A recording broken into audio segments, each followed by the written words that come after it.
फेरि पनि सबैलाई एकदम धेरै स्वागत छ आजको यो बहस कार्यक्रममा भन्नुपर्दा। आज हामीले बडी एन्ड डेटा र मार्टिन चौतारीको सहकार्यमा यो कार्यक्रम आयोजना गरिरहेका छौँ।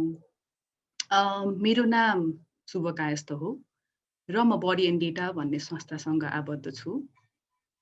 हाम्रो साइन ल्याङ्ग्वेज इन्टरप्रिटेसन पनि भइरहेको भएर म अलिकति बिस्तारै बोल्न ट्राई गर्छु।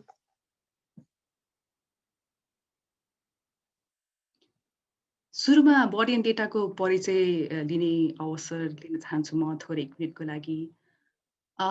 बडी एन्ड डेटा डिजिटल अधिकार सम्बन्धी काम गर्ने संस्था हो। हामी विगत 3.5 वर्षदेखि काम गर्दैछौँ र मुख्यतया स्वतन्त्र, खुल्ला र न्यायिक इन्टरनेट हुनु पर्यो, फ्री, ओपन र जस्ट इन्टरनेट हुनु पर्यो भन्ने विषयवस्तुमा केन्द्रित भएर हामी काम गर्दैछौँ। र आजको सेसनको मुख्य उद्देश्य भन्नुपर्दा फेमिनिस्ट इन्टरनेट भन्ने अवधारणालाई नै अलिकति व्याख्या गरौँ र यो भित्र हुने कन्भर्सेसनहरू हैन। इन्टरनेट भन्ने बित्तिकै यहाँभित्र विभिन्न समूह, विभिन्न आइडेन्टिटी, विभिन्न पोजिसन, कास्ट, जेन्डर, सेक्सुअलिटी का व्यक्तिहरूको अनुभव कस्तो छ भनेर पनि हामी कुराकानी गर्छौँ। र साथसाथै फेमिनिस्ट इन्टरनेटको अवधारणालाई एन्भिजन कसरी गर्ने, हामी परिकल्पना कसरी गर्ने भन्ने पनि विषयवस्तुहरू केलाउँछौँ। आजको कार्यक्रम हाम्रो नेपाली इङ्ग्लिस अलि मिक्स खालको नै हुन्छ होला। र हामीसँग 3 जना वक्ताहरू हुनुहुन्छ। म उहाँहरूको थोरै परिचयबाट सुरु गर्न चाहन्छु। हाम्रो एउटा साथी हुनुहुन्छ वक्ताको रूपमा पल्लवी पायल। हामी धेरैले चिन्छौँ होला पल्लवीलाई। पल्लवी पोलिटिकल रिसर्चर हुनुहुन्छ र मिथिला आर्ट पनि गर्नुहुन्छ। र साथसाथै उहाँले चाहिँ नागरिकता लगायत अरू विभिन्न विषयमा लेख्दै आउनुभएको पनि छ आफ्नो अनुभवका आधारमा। र उहाँको कला मिथिला आर्टबाट पनि आफ्नो एक्सपिरियन्सहरू सेयर गर्नुहुन्छ। हाम्रो अर्को वक्ताको रूपमा हुनुहुन्छ Sarita Lamichhane. Sarita Lamichhane visually impaired change maker भन्न रुचाउनुहुन्छ आफूलाई र अपाङ्गता भएको महिला र किशोरीहरूको बारेमा काम गर्दै आउनुभएको छ। उहाँ प्रयत्न नेपाल भन्ने संस्थाको पनि संस्थापक हुनुहुन्छ। अनि अहिले सप्रोस नेपाल भन्ने एउटा संस्थामा gender empowerment and social inclusion एक्सपर्टको रूपमा काम गर्दै आउनुभएको छ। त्यस्तै गरी हाम्रो तेस्रो वक्ता हुनुहुन्छ सुप्रिया मानन्दर। उहाँ डिजिटल आर्ट अनि कम्प्युटर ग्राफिक्समा काम गर्नुहुन्छ र इन्डिपेन्डेन्ट रिसर्चहरू पनि गर्नुहुन्छ।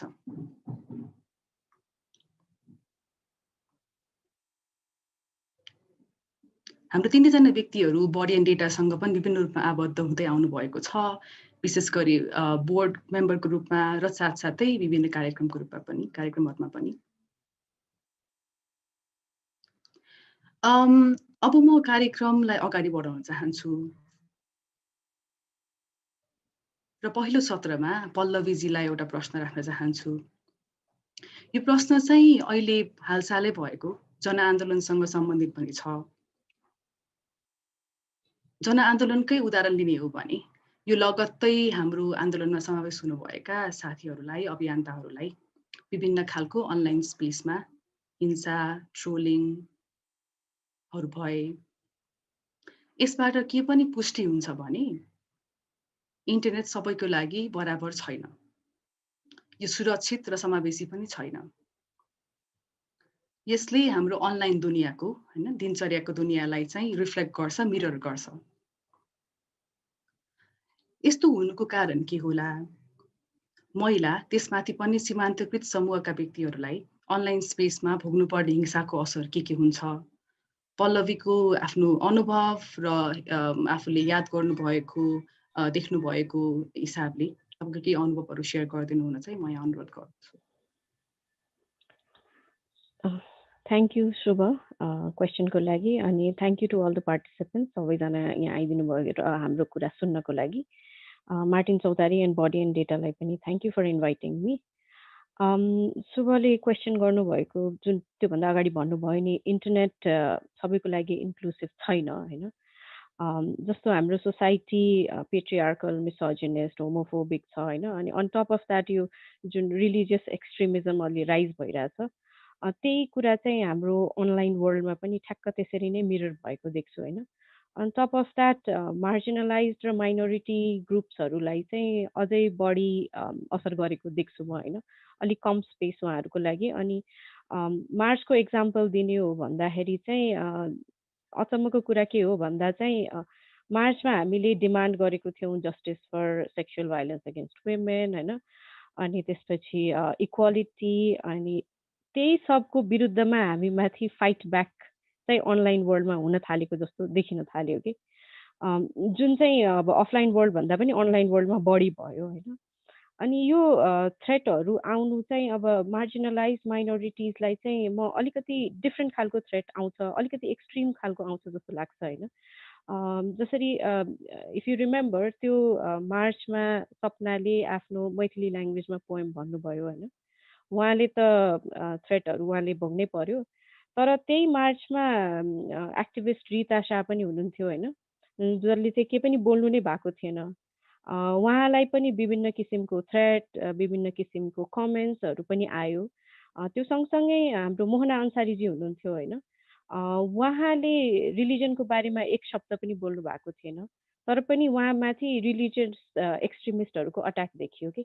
यसले के देखिन्छ भन्दाखेरि चाहिँ मार्जिनलाइज्ड ग्रुप्स होइन, minorities, discriminated groups are more vulnerable to these kinds of attacks हुन्छ नि। दिज काइन्ड्स अफ अनलाइन स्पेसमा हुने स्पेसमा चाहिँ अझै बढी भल्नरेबल देख्नु हुँदो रहेछ कि, अझै बढी भल्नरेबल हामी फिल गर्छौँ होइन। यो सब कुराले चाहिँ के हुन्छ भन्दाखेरि असर चाहिँ अब फ्रिडम अफ एक्सप्रेसनमै जान्छ। आई फिल लाइक हाम्रो फ्रिडम अफ एक्सप्रेसनलाई च्यालेन्ज गर्न खोज्दैछ। हामीले पाएको अफलाइन वर्ल्डभन्दा अलिकति बढी स्पेस त अनलाइन वर्ल्डमै पाएको छौँ होइन, मार्जिनलाइज र डिस्क्रिमिनेटेड कम्युनिटीले। त्यो स्पेस पनि अलिकति श्रिङ्क गर्न ट्राई हुँदैछ कि जस्तो फिल हुन्छ होइन। अझ हाम्रो भोइसलाई डिस्करेजमेन्ट होइन, अब बोल्यो कि यस्तो खालको थ्रेट आउँछ भने त it takes a lot to come back and speak again होइन। अब म, सपना लगायत अरू जसलाई यो केसमा अट्याकहरू आयो, थ्रेटहरू आयो, we belong to a much privileged kind of society होइन।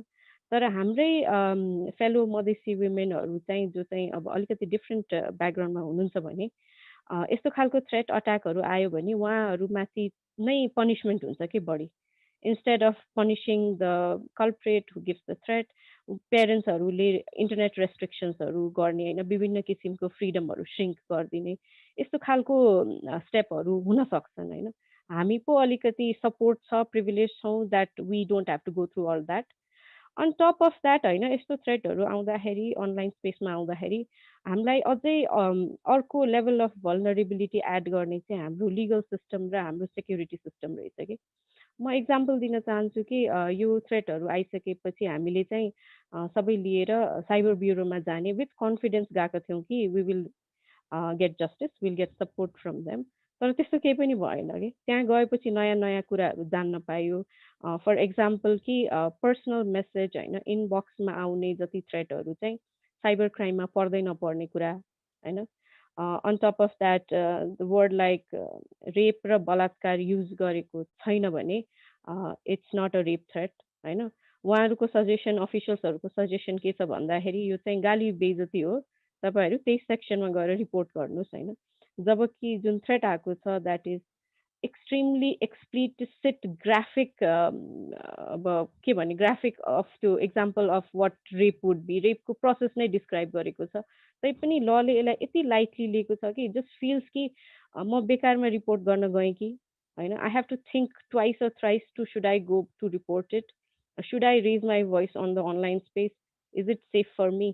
सेफ फिल हुनै छोडिसक्यो। त्यसमाथि पनि अझ साइबर ब्युरोमा अर्को प्रब्लम के रहेछ भन्दाखेरि ल्याङ्ग्वेजको प्रब्लम होइन। हामीलाई आएको थ्रेटहरू धेरै मैथिली ल्याङ्ग्वेज, भोजपुरी ल्याङ्ग्वेजहरूमा छ। अफिसियल्सहरूले त्यो ल्याङ्ग्वेजहरू नबुझेको कारणले चाहिँ अब सपनालाई त्यो अडियोहरू चाहिँ 2 टाइम्स 3 टाइम्स प्ले गर्न लगायो कि। त्यो प्ले गर्दाखेरि त्यो सुनिसकेपछि त्यसले हामीलाई अझै बढी हुन्छ नि अफेक्ट गर्न थाल्यो, मेन्टल हेल्थलाई नै अफेक्ट गर्न थाल्यो, not being able to do any kinds of work हुन्छ नि, एकदमै धेरै अर्कै खालको असर गर्यो होइन। त्यही प्ले गर्नु छ भने म किन जानु, फेरि त्यहीबाट किन गुज्रौँ भन्ने क्वेसन आउँछ। त्यो सबले हामीलाई हुन्छ नि अब सेफ्टी खोज्न गएको ठाउँमा अझै बढी अनसेफ फिल गराउन थाल्यो कि, भन्दाखेरि अनलाइन स्पेसमा त हामी सेफ छँदै छैनौँ भन्ने त त्यो प्रुभ गरिहाल्यो। त्यसपछि जुन एउटा जस्टिस सिस्टमले जुन एक्सन लिनु पर्थ्यो नि त्यो नलिएको कारणले पनि माइनोरिटिज मार्जिनलाइजले जुन स्पेस अनलाइन वर्ल्डमा पाएको छ त्यो श्रिङ्क हुँदै गएको, डिस्करेज गरेको देखिन्छ कि। अनि त्यसपछि चाहिँ अर्को के छ भन्दाखेरि यो अलिकति एड गर्न चाहन्छु कि यो जुन हामी स्ट्रिट प्रोटेस्टहरूमा जान्छौँ नि, यो जाँदाखेरि चाहिँ हामीले अब रिस्क गरे हुन्छौँ कि धेरै कुरा, पर्सनल थ्रेटहरूदेखि लिएर स्टकिङ, हेट्रेड होइन, सबै रिस्क गरिरहेको हुन्छौँ, specially coming from a different marginalized group. यो कुराहरू चाहिँ हाम्रो सबैले एक्नोलेज गर्नुपर्छ होइन, रियलाइज गर्नुपर्छ। यो रिस्कहरूबाट बच्नलाई के गर्न सकिन्छ त्यो कुराहरू पनि अलि ध्यान दिनुपर्छ। अनि अर्को कुरा चाहिँ मैले अघि भन्न छुट्याएँ होइन, मार्जिनलाइज्ड कम्युनिटी र मधेसी महिलाको स्पेसली कुरा गर्दाखेरि हामी जहिले पनि भन्छौँ कि हाम्रो एक्सपिरियन्सेस आर डिफ्रेन्ट होइन, अलिकति डिफ्रेन्ट हुन्छ। We have multiple layers of oppression भन्छौँ होइन। त्यसको एक्जाम्पल चाहिँ यो केसले प्रुभ गरिदियो कि हामीलाई, किनभने most of the threats we received, most of the comments we received were from Madhesi men होइन। दुःख लाग्दो कुरा हो, तर इट अल्सो प्रुभ्स कि we have to fight our own community and then fight the wider community for equality कि।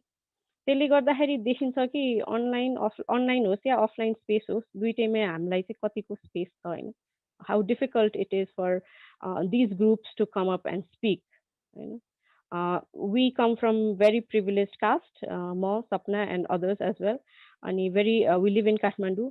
त्यसले गर्दाखेरि पनि हामीलाई जुन खालको सपोर्ट आउँछ त्यो सबैलाई आउँदैन होइन। अरू यस्तो केसेस त कति होला, यो त बढी हाइलाइट भयो because we have the resources and we have the resources and support to also fight it with the legal system.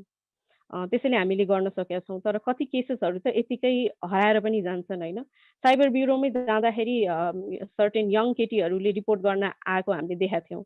Report गर्न आउँदाखेरि त्यहाँको गार्डले चाहिँ यस्तो थ्रेटहरूलाई त रिपोर्ट गर्नुभन्दा यसलाई ब्लक गरिदिनुपर्छ कि, अनि सबै टन्टै साफ हुन्छ, केही गर्नै पर्दैन, यहाँ आउनै पर्दैन भन्ने खालको मेसेजहरू दिइरहेको पनि हामीले देख्यौँ होइन। So it's very difficult. Yeah यति भन्न चाहन्छु Shubh. Thank you. Thank you Pallavi आफ्नो मन्तव्यको लागि। र पल्लवीले भनेको जस्तै गरी कसरी अनलाइन र अफलाइन मिररिङ हुँदाखेरि पनि अनलाइन भित्रकै भलनरेबिलिटी पनि कति धेरै अझ बढ्या हुन्छ, गिभन हाम्रो आफ्नो आइडेन्टिटी, हाम्रो आइडियोलोजी, हाम्रो अरू खालको रियालिटीमा बेस्ड भएर। र यो लिगल सिस्टमकै कुरा गर्ने हो भने पनि हामी पछि सुप्रियाले पनि अलिकति व्याख्या गर्नु नै हुन्छ कस्तो छ हाम्रो लिगल सिनारियो, अनि त्यहाँभित्र पनि अनलाइन भोयलेन्ससँग सम्बन्धित र कतिको यो चाहिँ फेयर छैन भन्ने हामी डिस्क्राइब गरि नै हाल्छौँ पछिको केसमा। र अगेन लाइक अनलाइन स्पेसको कुराकानी गर्दा अब पहिला चाहिँ ड्युटी बेरर अनि त्यसपछि छ नि राइट होल्डरको रिलेसनसिपको कुरा गर्दाखेरि यहाँ आएर चाहिँ अनलाइन प्लेटफर्म अर्को थर्ड पार्टी पनि छ। सो त्यहाँ त्यसको सम्बन्ध हुने बित्तिकै कसरी हेरिरहेको छ त हाम्रो राज्यले भन्ने कुरालाई अझ हामी एलाबोरेट पनि गर्छौँ होला पछिको चरणमा। अब चाहिँ म सरितातिर जान चाहन्छु। सरिताले अपाङ्गताको क्षेत्रमा काम गरिराख्नु भएको निकै वर्ष भयो र जहिले पनि अपाङ्गता क्षेत्रभित्र इन्टरनेटको पहुँचको कुरा गर्दा जहिले पनि डिभाइस दिने युजरको रूपमा मात्रै हेर्ने अपाङ्गता भएको व्यक्तिलाई, अनि त्यसमाथि पनि ब्लाइन्ड व्यक्तिलाई। तर पहुँचको कुरा गर्दा डिभाइस र इन्टरनेटको पोल मात्र गाडेर नहुने भइकन अरू पनि विभिन्न कुराहरू छुनुपर्ने हुन्छ भनेर सरिता र हाम्रो बारम्बार कुराकानी भइ नै रहेको हुन्छ। र साथसाथै हाम्रै संस्थाले बडियन डेटाले अघिल्लो वर्ष गरेको एउटा अध्ययनबाट के पनि देखाइएको छ भने अपाङ्गता भएको महिला र क्वेयर व्यक्तिहरूले अनलाइन स्पेस कुनै तरिकाबाट प्रयोग गरिराख्नु भएको छ अथवा गर्न खोज्नुहुन्छ भने उहाँहरूलाई आउने अडचन बाधा चाहिँ एक्सेस भन्दा अझ त्योभन्दा अझ पर पनि छ, बियोन्ड एक्सेस पनि छ भन्ने पनि निष्कर्ष निकालेका थियौँ। सरिताले चाहिँ यही बारेमा अलिकति आफ्नो अनुभव र साथसाथै हामीले एक्सेसको कुरा गर्दाखेरि कस्तो कस्तो कुरा अगाडि आउँछ र ओझेलमा पर्छ र कुन कुन निकायले के गरिरहेका छौँ र गर्न बाँकी छ भन्ने कुरामा 10 मिनटको समयमा केही भनिदिनु होला भन्ने रिक्वेस्ट गर्छु। Thank you. Thank you Subari. म ट्विटर चलाउन चाहन्छु, तर त्यो ट्विटर अङ्ग्रेजी भाषामा हुन्छ, जसले गर्दा मैले ट्विटर चलाउन सक्दिनँ। म बहिरा अपाङ्गता भएको व्यक्ति हुँ। म चाहन्छु नेपाली भाषामा सबै कुरा प्रयोग गर्न मिल्ने भए म कति मजाले ट्विटर चलाउँथेँ होला। यो मेरो भनाइ होइन, यो कुनै एक बहिरा अपाङ्गता भएका व्यक्ति जुन हामीले बडी एन्ड डेटाले इरोटेक्स सर्वे गर्दा कुनै एक सहभागीको भनाइ हो, कुनै एक प्रतिनिधि पात्र हो। जब पहुँचको कुरा गर्छौँ, पहुँचको कुरा गर्दा चाहिँ हामीले चाहिँ पाउनुलाई मात्र लिइरहेको पाउँछौँ। अझै पनि नेपाली सन्दर्भमा, नेपाली अझ विश्वमा पनि हेर्दाखेरि चाहिँ केही कुरा पाउनु मात्रै चाहिँ पहुँच हो भनेर लिन्छौँ। जब पहुँचको कुरा गर्दा अब सिड जुन महिलामाथि हुने भेदभाव विरुद्धको महासन्धि सिडमा पनि पहुँचको कुरा छ। अपाङ्गता भएका व्यक्तिहरूको अधिकार सम्बन्धी महासन्धि त्यसमा पनि पहुँचको कुरा गरेको छ। बालबालिकाको अधिकार सम्बन्धी महासन्धिमा नि छुवाछुतको जति पनि महासन्धिहरू छ, जति पनि हाम्रा नीतिगत दस्तावेजहरू छन्, अन्तर्राष्ट्रिय, राष्ट्रिय र स्थानीय स्तरका नीतिहरू छन् र नीतिगत दस्तावेजहरू छन्, संयन्त्रहरू छन्, ती सबैले पहुँचको कुरा गरिरहेको छ। तर साँच्चीकै हामीले पहुँच भएको छ त? इन्टरनेटकै कुरा गर्ने हो भने पनि अझै पनि चाहिँ हामीले पहुँचको कुरा गर्दा चाहिँ म्याक्सिमम चाहिँ के गरिन्छ भने पहुँच भन्ने कुरा यी विभिन्न महासन्धिहरूमा भए तापनि पहुँच भनेको चाहिँ अपाङ्गता भएका व्यक्तिहरूको मात्रै सवाल हो कि अपाङ्गता भएका व्यक्तिलाई मात्र पहुँच चाहिन्छ भन्ने एक किसिमको बुझाइ पाइन्छ। तर हामीले भाषिक हिसाबले पनि हामी विविधता भएकै देश हौँ होइन। हामी विभिन्न इन्टरसेक्सनालिटीको कुरा गर्ने हो भने विभिन्न खालको विविधता पाइन्छ कि इन्टरनेटमा जति पनि सामग्रीहरू छन्, मैथिली भाषाको म छु र मैले नेपाली बोल्न जान्दिनँ भने के मैले त्यहाँ भएका सामग्रीहरू चाहिँ सहजताका साथ पढ्न सक्छु त? अथवा म एक कुनै एउटा थारू समुदायको व्यक्ति अथवा चौधरी समुदायको व्यक्ति हुँ र मैले चाहिँ नेपाली भाषीसँग कुनै पनि एक्सेस छैन भने मैले चाहिँ म मेरो आफ्नै भाषामा चाहिँ आफ्नो अभिव्यक्तिको चाहिँ प्रयोग गर्छु भन्दा पाएको छु त भन्ने किसिमको नि एक किसिमको प्रश्न देखिन्छ। र त्यसै गरेर म गाउँमा गएँ अथवा ग्रामीण भूभागमा बसोबास गर्ने र म महिला भएर अथवा हाम्रो यौनिक तथा लैङ्गिक यौनिक विविधताको व्यक्तिहरू, यौनिक तथा लैङ्गिक अल्पसङ्ख्यक भनिन्छ क्वेयर व्यक्तिहरू, यदि मसँग अन्य आइडेन्टिटीहरू पनि थपिँदै जाँदा र म यदि ग्रामीण भूभागमा बसिरहेको छु भने चाहिँ ग्रामीण भूभागमा चाहिँ सहज रूपमा चाहिँ मैले प्रयोग गर्न पाएको छु त आउने उपकरणहरू। र अहिले के पनि भनिन्छ भने जस्तै महिला सशक्तिकरणकै कुरा गर्दा महिलाहरूको अहिले त हात हातमा मोबाइल छ, जे पाए त्यही गर्न सक्छन्, फोना बोल्छन् बस भनेर लाइन्छ। तर त्यो मोबाइल हुँदैमा, मोबाइल दिनेमा त्यही फोनमा सामान्य फोनमा बोलेकै विषयलाई त मुद्दा बनाइन्छ भने तर त्यो मोबाइलभित्र फेसबुकहरू चलाउनु पर्दा अथवा विभिन्न कुराहरू चलाउनु पर्दा आफ्नो के उसको नियन्त्रणमा त्यो छ त? कतिजना व्यक्तिहरूले चाहिँ आफ्नो फेसबुकको पासवर्ड चाहिँ अब महिलाहरूले अथवा जुन मार्जिनलाइज कम्युनिटीका व्यक्तिहरूले चाहिँ आफ्नो फेसबुकको पासवर्ड, ट्विटर, सोसल मिडियाका पासवर्डहरू चाहिँ आफूसँग मात्र राख्न पाउनु भएको छ त? त्यसमा उहाँको आफ्नो मात्र स्वनियन्त्रण छ त भन्ने कुरा हेर्दाखेरि म्याक्सिममको भनेको कोहीले श्रीमानलाई सेयर गर्नुभएको छ अथवा सेयर गर्नुपर्ने हुन्छ, किनभने कोसँग बोल्छस् नत्र किन दिइनस् भन्ने कुरा भनेर स्वतन्त्र रूपले चाहिँ जुन सोसल मिडियाका अकाउन्टहरू पनि प्रयोग गर्न नपाइरहेको स्थितिहरू देख्दा चाहिँ के साँच्ची नै पहुँच भएको छ त? मोबाइल त पायो हातमा, तर त्यो मोबाइलबाट चल्ने विभिन्न सोसल मिडियाहरूदेखि लिएर विभिन्न कुराहरू सहज रूपमा चल्न गर्न पाए त? अर्को भनेको चाहिँ पहुँचको कुरा गरेर चाहिँ अफोर्डेबिलिटीको जति पनि पहुँचयुक्त सामानहरू छ, पहुँचयुक्त जुन सामग्रीहरू छ जसले चाहिँ हामीलाई डिजिटल थलो, अनलाइन थलोमा चाहिँ सुनिश्चित गराउँछ, तर ती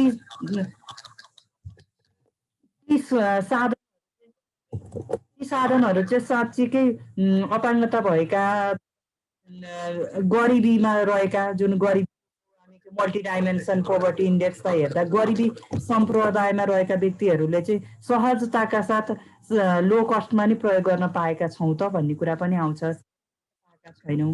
त्यसै गरेर अर्को जस्तै इन्टरनेटमा जति पनि हाम्रा बनेका वेबसाइटहरू छ अथवा इन्टरनेटका कुराहरूमा चाहिँ राखिने सामग्रीहरू छ त्यो चाहिँ सबै हामीले चाहिँ चित्रमा राख्दैछु हुन्छ तस्बिर आफै बोल्छ भनेर राखिदिन्छौँ हामी जति पनि तस्बिर कसरी बोल्छ यदि म दृष्टिबिन छु म दृष्टिबिन हो र मैले तस्बिर आफै बोल्छ भने मैले के बोले भने त्यही मैले हदै बुझौँला त्यो लेखेको छ भने तस्बिर आफै बोल्छ भनेको मात्रै बुझ्छु तर त्यो बाहेकका अन्य सूचना भने म मुक्त नै हुनुपर्छ र यौनिकताकै कुराहरू गर्दाखेरि अब हामी सबैलाई थाहा छ नेपालले 2-3 वर्षदेखि नै ब्यान गरिसकेको छ जुन अश्लील हो र जसले विकृति ल्याउँछ भने त्यो गरिरहेको स्थिति देखिन्छ तर के कुनै कुरालाई ब्यान गर्नु अथवा नियन्त्रण गर्नु अथवा निगरानी गर्दैमा चाहिँ सबै कुरा हो त अथवा त्यसले चाहिँ के विकृति ल्यायो त र कुरा गर्दा यौनिकताको अभिव्यक्तिको कुरा गर्दा चाहिँ जस्तै हाम्रै इरोटिक सर्वेमा पनि के देखिन्छ भने जति मान्छेले चाहिँ जुन यौनिकताका सवालमा अभिव्यक्तिहरूलाई चाहिँ अनलाइन थलोमा चाहिँ सहजताका साथ गर्न चाहिँ एकदम हिचकिचाइरहेको पाइएको छ यही अनुसन्धानले हेर्दा त्यो कुनै एउटा कार्यक्रममा गएकै सवालमा आयोजना गरिएको कार्यक्रममा सहभागी भएर त्यहाँ अथवा त्यो कार्यक्रममा सहभागी भएको फोटो राख्छौँ तर त्यो राखिरहँदा पनि अझै पनि कार्यक्रममा सहभागी भएको भन्ने राखेको तर मेरो यौनिकताको अभिव्यक्तिलाई चाहिँ राखेको होइन भन्ने एक किसिमको मान्यता अथवा भनाइ छ अर्को कुरा चाहिँ जस्तै अनलाइन थलोहरूमा चाहिँ हाम्रै आन्दोलनहरूभित्र चाहे महिला आन्दोलन होस् चाहे अपाङ्गता भएका व्यक्तिहरूको आन्दोलन होस् अपाङ्गता महिला आन्दोलन अथवा जनजाति आन्दोलन होस् तथा यौनिक विविधताको आन्दोलन होस् अथवा मधेसी आन्दोलन जति पनि भित्र पनि सेल्फ सेन्सरसिप चाहिँ अलि धेरै भएको हो कि किनभने इभन हाम्रै इरोटिक सर्वेमा पनि एउटा फाइन्डिङ गजबको के आएको थियो भने तिमी अपाङ्ग मलाई एउटा दिदीले भन्नुभयो तिमी अपाङ्गता भएको महिला हौ र तिमीले आफूलाई लागेको अनुभूतिहरू नराख्नु तिमी त अरूको अगाडि चाहिँ उत्प्रेरक भएर हिँड्नुपर्छ यस्तो दुःख लागेको दिक्क लागेको अथवा कसैसँग रिसाएको पाराको अभिव्यक्तिहरू चाहिँ अनलाइनमा सेयर नगर्नु होला भनेर भन्नुभयो त्यसपछि मैले सोच्न थालेँ भन्न खोजेको यस्ता खालका भनाइहरू भनेको अझै पनि यदि कृत समुदायमा रहेको व्यक्ति छ भने चाहिँ अनलाइन थलोमा चाहिँ खुसी भएकै कुरा अथवा समाजलाई उत्प्रेरित गर्ने खालका सामग्री मात्र राख्नुपर्छ भनेर जुन अपाङ्गता भएका आन्दोलन अथवा अन्य विभिन्न आन्दोलनहरू जुन विभिन्न आफ्नो वर्गीय हिसाबले खोलिएका आन्दोलनभित्र सेल्फ सेन्सरसिप भइरहँदा चाहिँ हाम्रो पहुँच सुनिश्चित हुन सक्ला त यो पनि एउटा प्रश्नकै रूपमा रहेको छ र अहिलेसम्म पाएको पनि देखिँदैन र जस्तै अब अन्य निकायहरूले के गरिरहेछ भन्ने कुरा गर्दा त साँच्चै भन्नुपर्दा पहुँचयुक्तताको सवालमा र सीमान्तकृत समुदायलाई अलिकति केन्द्रमा राखेर काम गर्न सुरुवात गरेको अब यदि अन्य कुनै नयाँ केही जन्मिनु भएको छ भने मलाई कसैले करेक्सन गर्नु होला पछि अथवा कोहीले पहिलेदेखि गर्नु होला मैले अहिलेसम्मको थाहा पाएको चाहिँ हाम्रै बडी एन्ड डाटाको प्रयास केही सुरुवात भएको छ र जुन डिस्कसनहरू सुरु भएको छ र अपाङ्गता भएका व्यक्तिहरूको क्षेत्रमा काम गर्ने सङ्घ संस्थाले भनेको चाहिँ त्यो उपकरणहरू बाँड्ने र अझै हुँदा कम्प्युटरको तालिमहरू बेसिक त्यो खालको बाहेक खासै अनलाइन थलोलाई नै लिएर अथवा डिजिटल राइटलाई नै लिएर त्यस्तो खालको ट्रेनिङहरू भएको छैन र हातमा डिभाइस दिनु मात्रै चाहिँ पहुँचयुक्तताको सुनिश्चितता होइन किनभने एउटा कुरा त्यो किन्न सक्ने हुनु पर्यो र अहिलेसम्म धेरै कलर इन्डिकेटर भन्छ जुन दृष्टिबिन व्यक्तिहरूको लागि भने त्यो पनि एकदम महँगो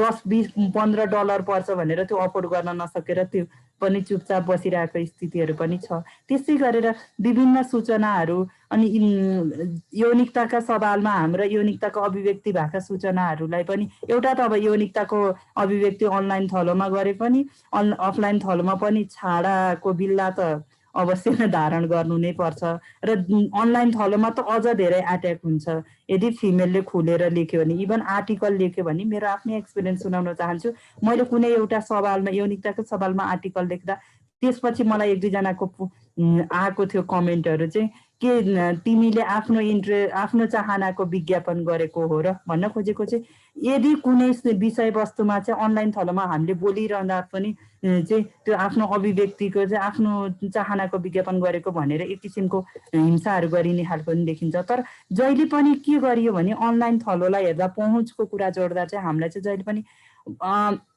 प्रोटेक्सनको लेन्सबाट मात्रै हेरियो कि अनलाइनमा हिंसा हुन्छ त्यही भएर नचलाऊ, अलि विचार गरेर चलाऊ है, फेसबुकहरू यसरी चलाउँदा ध्यान दिनुपर्छ भने। तर त्यसलाई पनि प्लेजरको रूपमा आनन्दको रूपमा नि कसरी चलाउन सकिन्छ त, सुरक्षित कसरी हुन सकिन्छ भन्ने विषयमा चाहिँ अलिकति डिस्कसनहरू नहुनाले चाहिँ अझ हाम्रो पहुँचबाट चाहिँ इन्टरनेटहरू अथवा इन्टरनेटमा हाम्रो पहुँच चाहिँ हुन नसकेको हो कि जति हुनुपर्ने हो त्यति काठमाडौँमा बस्ने र केही चलाउन जाने केही व्यक्तिहरूले सक्यौँ भन्दैमा हुँदैन। ग्रामीण भूभागमा अझै पनि इन्टरनेट सहज रूपमा पुगेको छैन। र अब म अर्को राउन्डमा जाँदा चाहिँ कुन कुन निकायले के गर्नु पर्ला भन्नेमा जान चाहन्छु। एउटा त हाम्रो जति पनि इन्टरनेट सर्भिस प्रोभाइडरहरू हुनुहुन्छ जसले इन्टरनेट सेवा प्रदायकहरू हुनुहुन्छ उहाँहरूले चाहिँ ग्रामीण भूभागलाई लक्षित गरेर पनि आफ्नो सेवालाई विस्तार गर्नु पर्यो ताकि मुखले मात्रै होइन व्यावहारिक रूपमा पनि त्यसको अनुभूति हुन पर्यो। अर्को भनेको चाहिँ महिला सशक्तिकरण भन्छौँ, यौनिक विविधताभित्रको सशक्तिकरण भन्छौँ, जनजाति दलित अपाङ्गता त्यस्तै गरेर मधेसी मुस्लिम समुदाय यी विभिन्न भित्रको सशक्तिकरण भनिरहँदा पनि उपकरण बाँड्दिने अथवा सर्टेन 1-2 दिनमा जुन उपकरण बाँड्दैछ चाहिँ यसरी चलाउनु पर्छ भनेर मात्र भन्नुभन्दा पनि साँच्चीकै त्यसमा चाहिँ उसको पहुँच हुन पुगेको छ त, उसले आफै स्वतः स्फूर्त रूपमा आफ्नै नियन्त्रणबाट चाहिँ काम गर्न सकेको छ त भनेर चाहिँ अब इन्टरसेक्सनालिटी अन्तर्छेदीय दृष्टिकोणले चाहिँ एउटा चाहिँ विश्लेषण पनि गर्नुपर्ने देखिन्छ र सोही अनुरूपको चाहिँ नीति नियमहरू पनि बनाउन पर्ने देखिन्छ। जस्तो अब दूरसञ्चार प्राधिकरणको पनि कुरा आउँछ जसले पनि अब फाइबर नेटदेखि लिएर विभिन्न कुराहरू हामीले लो कस्टमा पनि दिँदैछौँ भन्ने कुरा गरिरहँदा चाहिँ के साँच्चीकै लो कस्टमा चाहिँ त्यो ग्रामीण भूभागमा बसोबास गर्ने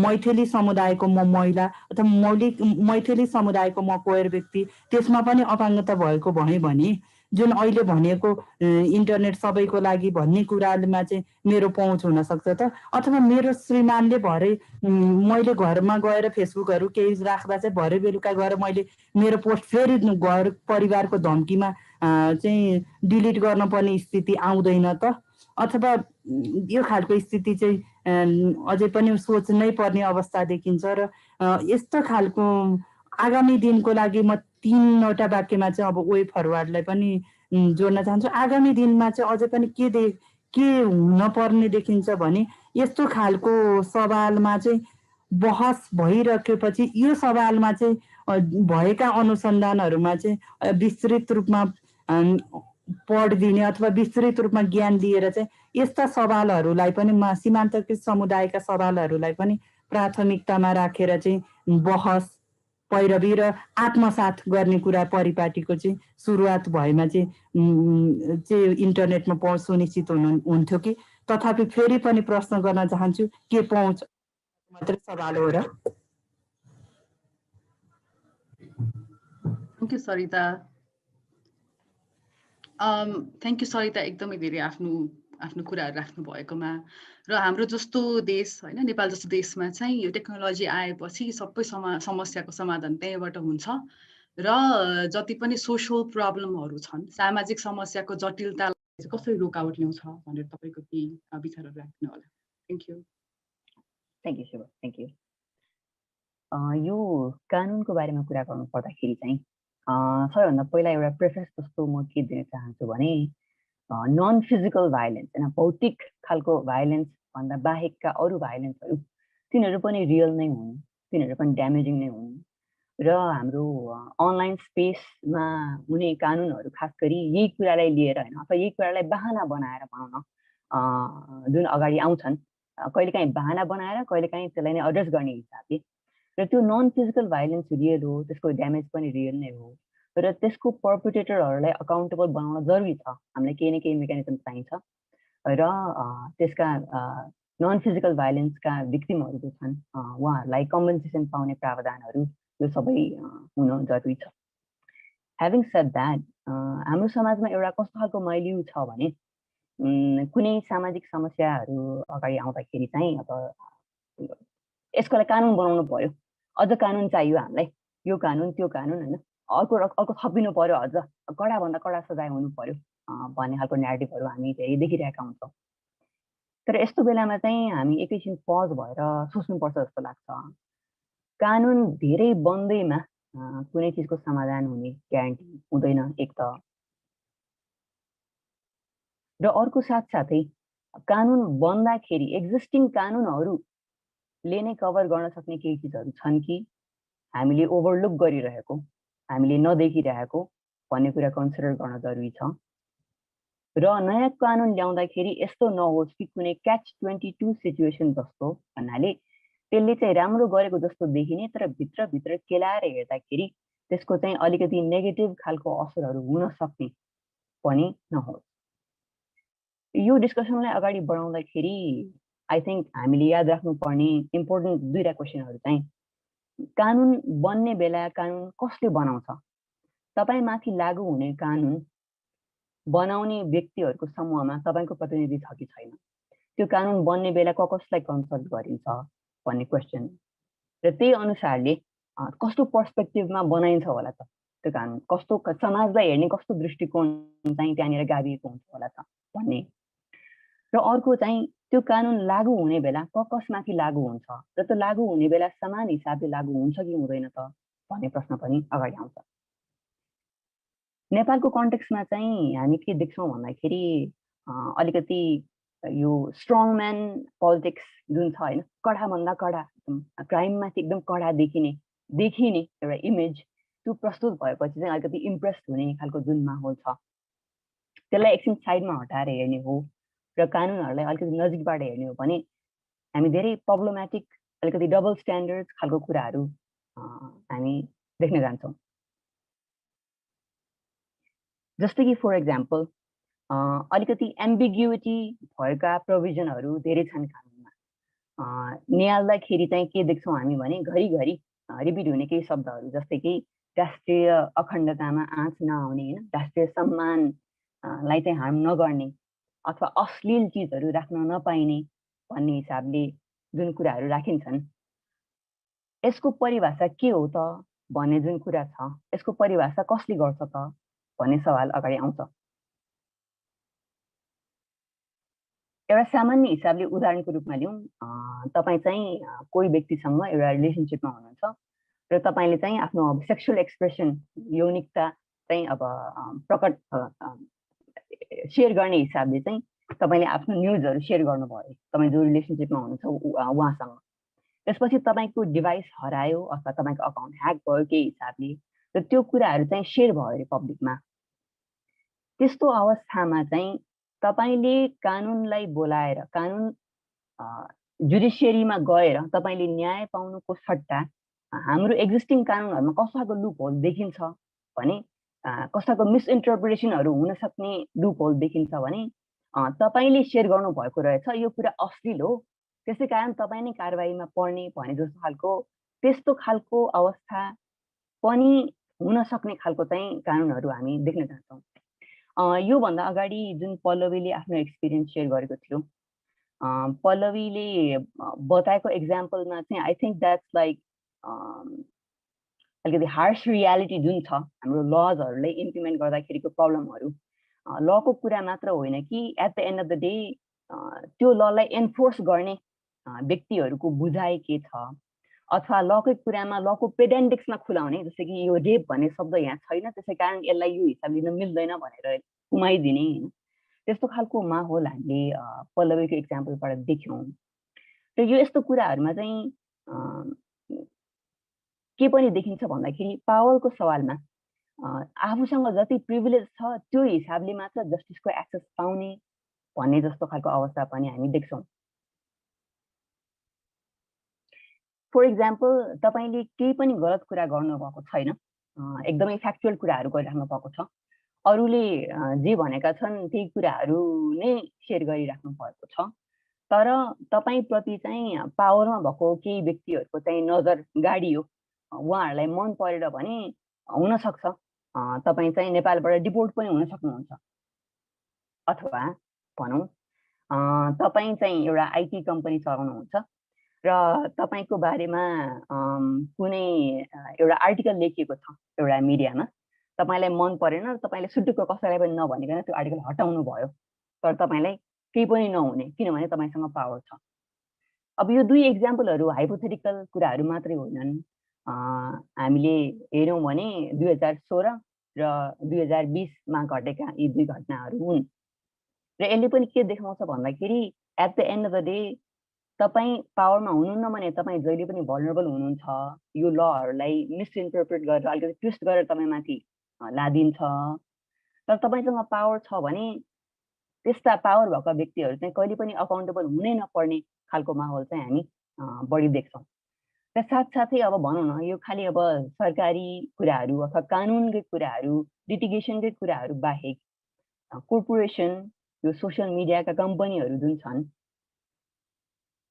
तिनीहरूको बारेमा कुरा गर्नु पर्दाखेरि पनि यस्तै कुराहरूको एकोजहरू हामी पाउँछौँ। फर इक्जाम्पल धेरै जसो सोसियल मिडिया प्लेटफर्महरूमा रिपोर्टिङको अप्सन हुन्छ।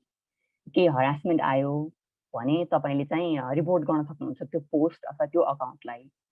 तर at the end of the day implementation गर्दाखेरि के हुन्छ भन्दाखेरि एक्टिभिस्टहरूको अकाउन्टहरू चाहिँ मबिङ गरेर रिपोर्ट गर्ने, कुनै कारण नभए तापनि रिपोर्ट गरिदिने र बन्द गराइदिने। तर at the same time real थ्रेटहरू आउँदाखेरि चाहिँ रिपोर्टिङ गरिसकेपछि महिनौपछि तपाईँलाई एउटा नोटिफिकेसन आउँछ जसमा चाहिँ के लेखेको हुन्छ भन्दाखेरि यो चाहिँ हाम्रो कम्युनिटी गाइडलाइन्स उल्लङ्घन गरिएको देखिँदैन, त्यसै कारण यसको बारेमा हामी तत्काल केही गर्न सक्दैनौँ। तपाईँलाई अझ चाहिँ डिस्कम्फर्ट भएमा यो अकाउन्टलाई ब्लक गरिदिनुहोस् भन्ने खालको चाहिँ मेसेज आउन जान्छ। र साथसाथै यो कोर्पोरेसनहरूले जुन हिसाबले यस्तो पोलिसीहरू रेगुलेट गर्छन् यसमा पनि एउटा एक प्रकारको सोसियल इन्जिनियरिङ जस्तो पनि देखिन्छ। अनि कुन समुदायका मान्छेहरू चाहिँ बढी टार्गेट हुन जान्छन् भन्ने सवालमा। अनि यस्तो खालको कुराहरूमा चाहिँ खास गरी नियम कानुन र रेगुलेसनको कुराहरूमा एउटा कस्तो पनि नेगेटिभ छ भने भनौँ न, मैले त केही पनि गलत गरेको छुइनँ, मलाई के मतलब र, होइन, मैले त गलत गरेको छुइनँ, क्यारे मलाई त असर गर्दैन भन्ने जस्तो खालको नेगेटिभ पनि हामी देख्छौँ। तर यो कुरामा चाहिँ हामीले के याद राख्नुपर्छ भन्दाखेरि के गलत र के सही भन्ने कुरा त्यसको परिभाषा त फेरि तपाईँले तयार गर्ने होइन समाजको अगाडि। अनि at the end of the day जो पावरमा छन्, जसले कानुन बनाइरहेका हुन्छन् उहाँहरूबाटै निर्धारित हुन्छ र उहाँहरूले निर्धारण गरेको खालको स्पेसभित्र नै सीमित भएर हामीहरू चाहिँ हिँड्नुपर्ने अवस्था हामी देख्छौँ। सो अब लास्टमा आएर म खालि के मात्र भनेर टुङ्ग्याउन चाहन्छु भन्दाखेरि at the end of the day यो खालको रिस्ट्रिक्टिभ एउटा जुन अवस्था छ पल्लवीले भनेको जस्तै यसले पोलिटिकल डिसेन्टको लागि स्पेस श्रिङ्क गर्छ नै, त्यति मात्र होइन कि एक हिसाबले भिक्टिमहरू आफै पनि झन् अन्यलमा पर्ने खालको समस्या पनि देखिन्छ र समाजमा अलरेडी एक्जिस्टिङ अलिकति प्रब्लमेटिक भ्यू पोइन्टहरू जे छन् जस्तै कि प्रोटेक्सनिस्ट लेन्सले हेर्ने यो खालको कुराहरू पनि फर्दर पर्पेचुएट हुने खालको डेन्जर चाहिँ म देख्छु। सुप्रिया, अनि यो कानुनकै कुरा गरिराख्ने हो भने अब यो चाहिँ मैले मात्र भने होइन, किताबहरूमा लेखेको पनि कुरा हो। जस्तै टेक्नोलोजी भन्ने कुरा अब नयाँ भयो होइन, विशेष गरी हाम्रो जस्तो देशमा। अनि टेक्नोलोजी अनलाइन स्पेस हुने बित्तिकै मान्छेहरूले आफ्नो मन लागेको कुरा आफूलाई खुला रूपमा भन्नलाई स्पेस पाउने भयो। जुन तरिकाले पहिला एकदमै कन्ट्रोल इन्भाइरोमेन्टमा मिडिया प्रेस भन्ने कुरा चलिरहेको थियो कुनै कुरा अगाडि ल्याउनको लागि, त्यो चाहिँ अझ खुला भयो। र त्यो खुला भएको अवस्थामा चाहिँ सर्टेन पावर होइन, पावरफुल पोजिसनमा बस्ने मान्छेहरू सत्ता चाहिँ डराएको अवस्था, र त्यसलाई चाहिँ त्यही भएर कन्ट्रोल गर्नु पर्यो भन्ने मनसायले चाहिँ अझ बढी कानुनहरू ल्याउने, नियमहरू ल्याउने। र कहिलेकाहीँ नियमहरू हामीले यो कानुनहरू एनालाइज गर्ने क्रममा पनि के देख्न पाएका छौँ भने कहिलेकाहीँ त्यो टेक्निकल कुराहरूलाई नबुझिकन ल्याएको जस्तो कानुन होइन। भर्खरै सोसियल मिडिया गाइडलाइन आएको, त्यसमा पनि त्यस्तै छ, भएको मेसेजहरू डिक्रिप्ट गरिदिनु पर्ने खालको कानुनहरू। त्यो डिटेलमा नजाउँ अहिले। र तपाईँले यहाँ लिङ्क हाम्रो साथीले राखिसक्नु भएको छ श्रीपाले, यसमा पनि हामीले एनालाइज गर्दाखेरि लुप होल्सहरू कसरी त अथोरिटीले चाहिँ धेरै पावर पाउँछ अनलाइन रिलेटेड लजहरू ल्याउँदाखेरि र हामीले वकालत गरिराख्दाखेरि यो चाहिँ हामी अब वकालत गर्ने साथीहरूलाई भन्न चाहन्छु म जहिले पनि अघि सुप्रियाले भने जस्तो नयाँ कानुन चाहियो कडाभन्दा कडा सजाय दिनु पर्यो भन्ने कुराले चाहिँ कहिलेकाहीँ हामीलाई नै ब्याकफायर गरिराखेको हुन्छ यसले चाहिँ झन् प्रोटेक्सनिस्ट लेन्स पो पुस गर्ने हो कि होइन र हामीले जुन पाइराखेको खुला अहिलेसम्म भएको ओपन इन्टरनेट छ त्यसलाई ओपनलाई चाहिँ अझ झन् श्रिङ्क गर्ने हो कि रेस्ट्रिक्ट गर्ने हो कि भन्ने पनि याद गर्नुपर्छ होला यहाँ क्वेसनहरू आउनु थालिसकेको छ अरू पनि तपाईँहरूसँग क्वेसनहरू छ भने राख्दै गर्नु होला म हाम्रो सेकेन्ड राउन्डको क्वेसनमा जानु अगाडि चाहिँ यो हाम्रो यहाँ अडियन्सहरूबाट आएको एक दुईवटा क्वेसन लिन चाहन्छु अनि त्यसपछि probably will go with the second अरू क्वेसन स्पिकर्सहरूको लागि पहिलो चाहिँ पिटर गिलबाट छ एउटा क्वेसन पल्लवीजीको लागि म सर पढ्छु अनि त्यसपछि पल्लवीले आन्सर दिनुभयो हुन्छ होला I'm so sorry to hear about the threats you have experienced after the Women's March when you or Sapanaji or Mona Ansari were threatened. In addition to going to the police, did you appeal to the social media platforms because the threats are against the community policies? If so, how did that go and what happened? Do you think this option is a viable one for various types of women in need in Nepal? If needed, I can translate into Nepali. Pallavi, question.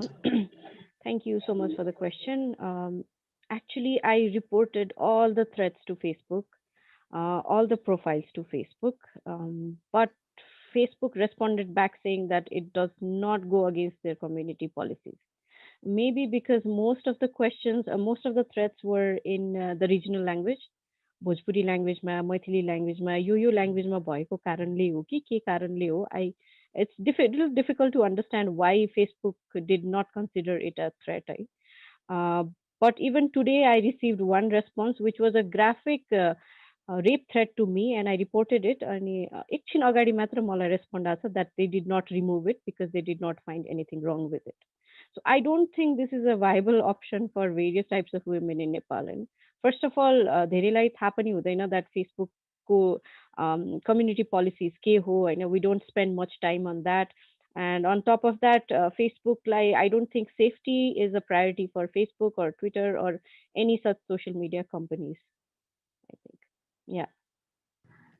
Thank you, Pallavi. हाम्रो कामको अनुभवमा पनि एकदमै similar experience छ पल्लवी जस्तै यस्तै कुनै threat भायोलेन्सलाई report गरेको कन्टेक्स्टमा बरु त्यो ब्लक गर न यो अकाउन्ट तिमीलाई गाह्रो हुन्छ भन्ने खालको रेस्पोन्स चाहिँ बढी आइरहेको हुन्छ न कि एक्सन तर अगेन कस्तो खालकोमा चाहिँ एक्सन लिन्छ भन्ने फेरि सोसियल मिडिया प्लेटफर्म प्राय हामीले चलाउने गरेको ग्लोबल नर्थमा छ हैन and it's usually owned by white cisgender heterosexual men so उनीहरूले हाम्रो लागि बनाएको नियम हाम्रो लागि बनाएको कम्युनिटी गाइडलाइन कतिको हाम्रो फेभरेबलमा हुन्छ भन्ने कुरा चाहिँ I think we need to think अर्को एउटा चाहिँ यो कम्युनिटी गाइडलाइन नै पनि हाम्रो कति एउटा कन्टेन्टहरूलाई सेन्सरसिप गर्छ हैन स्पेशली वुमेन वा अरू मार्जिनलाइज ग्रुपहरूको जस्तै ट्रान्स पिपलहरूको लागि फेसबुकको real name policy is so harmful and toxic so त्यो त अर्को डिस्कसन छँदैछ सो सोसियल मिडिया गाइडलाइन चाहिँ त्यो उनीहरू त कर्पोरेट हो नि त लाइक पैसा कमाउनलाई बनाएको company so yeah it's not really fair to everyone मैले एउटा कुरा चाहिँ भन्न बिर्सेँ एउटा चाहिँ फेसबुकले एक्सन लियो के when somebody was pretending to be Sapna हैन उसको प्रोफाइल पिक्चर लिएर चाहिँ आफ्नो एउटा अकाउन्ट बनायो त्यो कुरालाई पनि we had to ask all our networks to report that के अब there is a number of people who report I think 10 हो कि 20 वटा रिपोर्टहरू आयो भने चाहिँ त्यो बन्द गरिन्छ भन्दा त्यस्तो प्रोफाइलहरू चाहिँ फेसबुकले बन्द गर्यो त्योभन्दा बढी अरू केही पनि गरेको छैन Thank you, Pallavi, and thank you, Peter, for the question. म दोस्रो चरणको क्वेसन आन्सरमा जान चाहन्छु हाम्रो स्पिकर्सहरूसँग आई थिङ्क यो क्वेसन आन्सर भन्दा पनि मोर अफ हामीले अब यो समस्याहरूको कुराकानी गऱ्यौँ भने कहिलेकाहीँ हामीलाई अक्युजेसन चाहिँ के आउँछ भन्दा यो फेमिनिस्टहरू जम्मा भएपछि समस्याका मात्रै कुरा गर्छन् होइन सल्युसन निकाल भनेर but that's not what we are trying to do समस्याकै पहिला कुरा गर्नु पर्यो सल्युसन भनेपछि आउँदै गर्छ भन्ने हो समस्या नै अझ निकाल्न पुगेको छैन भन्छु म चाहिँ यो क्षेत्रमा यो कुराकानी गरिराख्दाखेरि तर हामीले सोचेको हामीले परिकल्पना गरेको इन्टरनेट जुन चाहिँ हाम्रो लागि फेभरेबल हुन्छ फेमिनिस्ट इन्टरनेट भनेर जुन हामीले यहाँनिर फ्रेज राखेका छौँ टाइटलमा पनि त्यो चाहिँ हाम्रो लागि कस्तो देखिन्छ त भनेर पालै पालो मेबी पल्लवी क्यान स्टार्ट त्यसपछि सरिता अनि सुप्रिया तपाईँहरूले आफ्नो कुराहरू राख्नु होला 2-3 लाइनभित्र हुन्छ इन्टरनेट चाहिँ जस्तो मैले इमेजिन गर्छु इट शुड बी सेफ होइन, safe accessible and affordable to all होइन। सेफ भन्दाखेरि चाहिँ मार्जिनलाइज माइनोरिटिज होइन ले आफ्नो जेन्डर, आफ्नो कास्ट, आफ्नो एथनिसिटी, सेक्सुअलिटीले गर्दाखेरि चाहिँ भल्नरेबल फिल नगर्नु परोस् होइन, आफ्नो फ्रिडम अफ एक्सप्रेसन मजाले युज गर्न पाओस् होइन। अनि यो सोसियल मिडियामा हुने डिस्कसन्सहरू हुन्छ नि, त्यो डिस्कसनमा कन्स्ट्रक्टिभ क्रिटिसिजमको स्पेस जुन छ नि, इन्टेलेक्चुअल डिस्कसनको स्पेस, त्यसमा पनि हामीलाई इक्वल स्पेस होस् के, नट जस्ट थ्रेट। हामीलाई बिना थ्रेटको फियरले एक्सप्रेस गर्ने स्पेस इन्टरनेट बनोस्, not just for us, for everyone. And by that I mean people irrespective of caste, gender, ethnicity, sexuality and all. Yeah.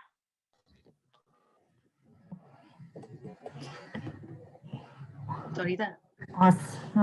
मलाई चाहिँ के लाग्छ भने इन्टरनेट कस्तो होस् भने यस्तो इन्टरनेट होस्, यस्तो प्लेटफर्म होस्, अनलाइन थलो अथवा इन्टरनेट, जहाँ मैले कसैको कोहीसँग लजाएर, कोहीसँग डराएर, कोहीसँग रिसाएर र कसले मलाई के भन्ला भनेर चिन्ता गर्दै चलाउनु भन्दा मैले स्वतन्त्र रूपमा कसैको डर बिना, कसैको धम्की बिना, कसैले मलाई जोकको पात्र बनाउँछ कि भन्ने एक किसिमको सोचाइ बेगर, कसैलाई आएर यहाँ यसलाई कसरी गर्ने होला भनेर कसैको सहयोग नलिकन स्वतन्त्रतापूर्वक चलाउन सक्ने थलो हुनु पर्यो।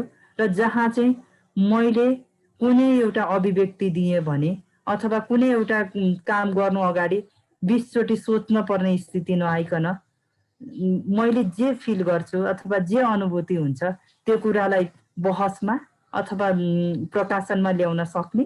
र फेरि पनि दोहोऱ्याउन चाहन्छु, कोही कसैको धम्की बिना, कोही कसैको हाँसोको पात्र नबनी, कोही कसैको रिसको पात्र नबनी र कोही कसैको बाट उपहासको पात्र नबनी र कोही अन्य व्यक्ति दोस्रो व्यक्तिमा पूर्ण रूपमा भर परेर अथवा भर नपरिकन आफ्नै स्वतस्फूर्त रूपमा आत्मनिर्भरतापूर्वक चाहिँ चलाउन सक्ने खालको इन्टरनेट।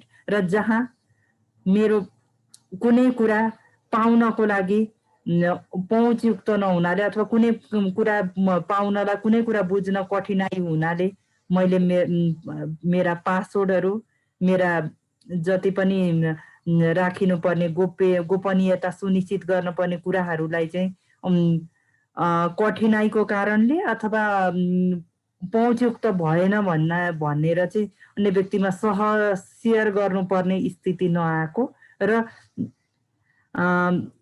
एक रिसिभर यो लिने मात्र होइन, जुन यो के अरे ग्रहणकर्ता मात्र होइन, योगदानकर्ता पनि हो भनेर स्वीकारिएको खालको इन्टरनेट चाहिँ मेरो लागि चाहिँ एकदम फेमिनिस्ट इन्टरनेट अथवा मेरो हिसाबमा चाहिँ त्यस्तो खालको इन्टरनेट चाहिँ हुनु पर्यो जहाँ मलाई कसैले पनि सेन्सरसिप गर्दैन।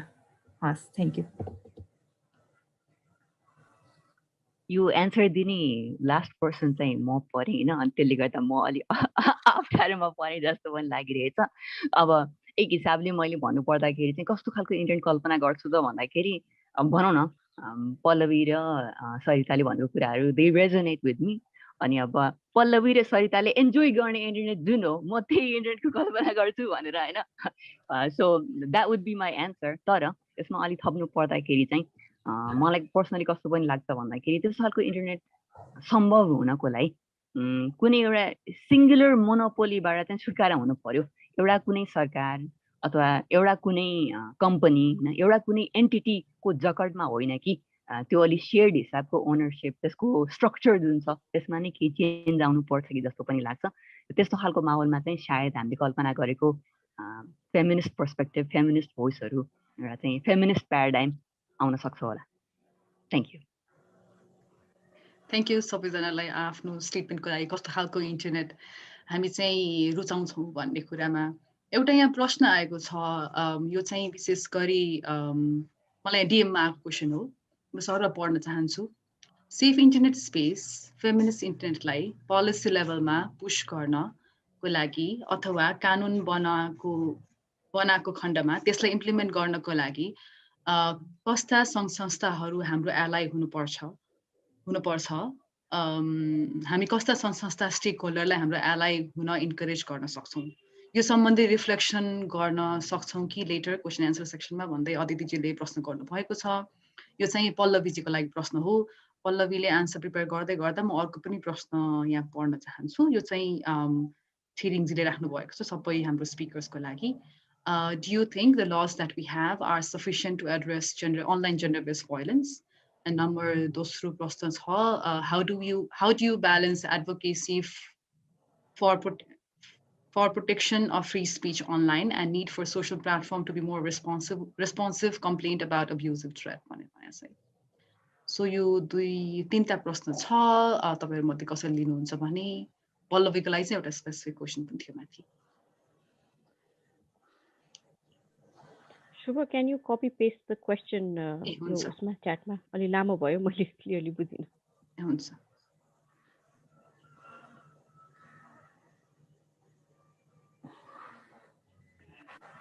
सो म यस्तो गर्छु नि त, यो हाम्रो एक्जिस्टिङ लजहरू जेन्डर बेस्ड भाइलेन्स एड्रेस गर्नको लागि सफिसियन्ट छन् कि छैनन् भन्ने कुरा, त्यो क्वेसनको अलिअलि एन्सर गर्ने प्रयास गर्छु त म। सो यो कुरामा चाहिँ कस्तो छ भन्दाखेरि सफिसियन्ट, अब द्याट्स डिफिकल्ट टु एन्सर है। कुन सेन्समा भने जस्तै कि नन फिजिकल भाइलेन्सलाई एड्रेस गर्ने खालको प्रोभिजनहरू छ सर्टन लहरूमा। मानसिक हिंसाको कुराहरू आएको छ र अथवा लाइबलको कुराहरू आएको छ, तर ती अघि नै बताएको जस्तै अलिकति यो क्याच 22 सिचुएसनबाट कसरी निकाल्ने त भन्ने कुरा जुन छ त्यो कुरा चाहिँ अलिकति इन्कर्पोरेट हुन सकेको छैन। त्यो कन्टेक्स्टको कुराहरू अथवा कन्सेन्टको कुराहरू होइन। जस्तै कि भनौँ न अघि नै बताएको एक्जाम्पलमा तपाईँले विथ कन्सेन्ट चाहिँ न्युड फुटहरू दिनुभएको छ भने त्यो कन्सेन्टको कुरा त त्यहाँ राख्नु पर्यो नि, प्राइभेटली सेयर गरेको हो विथ कन्सेन्ट भन्ने कुरा होइन। त्यो कन्सिडर गरिएन लले, खालि त्यो श्लील अश्लील त्यतातिर गयो अनि त्यसको पनि परिभाषा क्लियर छैन भने झन् अझ चाहिँ प्रब्लमहरू क्रिएट हुन सक्ने जुन अवस्था छ। धेरै जसो कानुनहरूमा चाहिँ यस खालको समस्या हामी देखिरहेका हुन्छौँ होइन, एम्बिग्युअस छन् भन्ने कुराहरू। स्पेसिफिकली जेन्डर बेस्ड भाइलेन्सकै कुरा गर्दाखेरि लेट्स सी, यो लको मात्र कुरा पनि होइन, फेरि पछि गएर अर्को कुरा चाहिँ हाम्रो लिटिगेसनको कन्टेक्स्टमा होइन, हाम्रो त्यो लिटिगेसनको प्रोसेसमा जो सहभागी छन्, जज, लयर, पुलिस, सबै निकायका व्यक्तिहरू, उहाँहरूको अन्डरस्ट्यान्डिङ र इन्टरप्रिटेसन के छ त्यो पनि क्लियर छैन। र लहरूमा फेरि अर्को एउटा समस्या के पनि छ भन्दाखेरि इन्टेन्टको कुरा गरेका छन् कि धेरैले, त्यो यो इन्टेन्सनले गरेको हो भने चाहिँ कारबाही हुनुपर्छ भने त्यस्तो अवस्थामा चाहिँ जो पर्पिटेटर हो उसले चाहिँ मैले त त्यो मनोचाहले गरेकै होइन नि त, यस्तो हुन गएछ तर मेरो इन्टेन्सन त्यो थिएन भनेर भन्यो भने के गर्ने त भन्ने क्वेसन पनि उठ्छ। सो यो लुप होलहरूको कुरा छ। सफिसियन्ट छ कि छैन भन्नु पर्दाखेरि चाहिँ सफिसियन्ट छैन भन्न मन छैन, किनभने मैले छैन भनेर नयाँ कानुन ल्याउनु पर्छ भनेर फेरि त्यही थोपार्ने प्याराडाइममा जान चाहिँ चाहदिनँ म। At the same time existing लजहरूलाई एडजस्ट गर्नुपर्छ, भिक्टिम्सहरूको मेन इस्यु जे छ त्यसलाई एड्रेस गर्ने हिसाबले कसरी सेप गर्ने भन्ने चाहिँ हेर्नुपर्ने हुन्छ होला।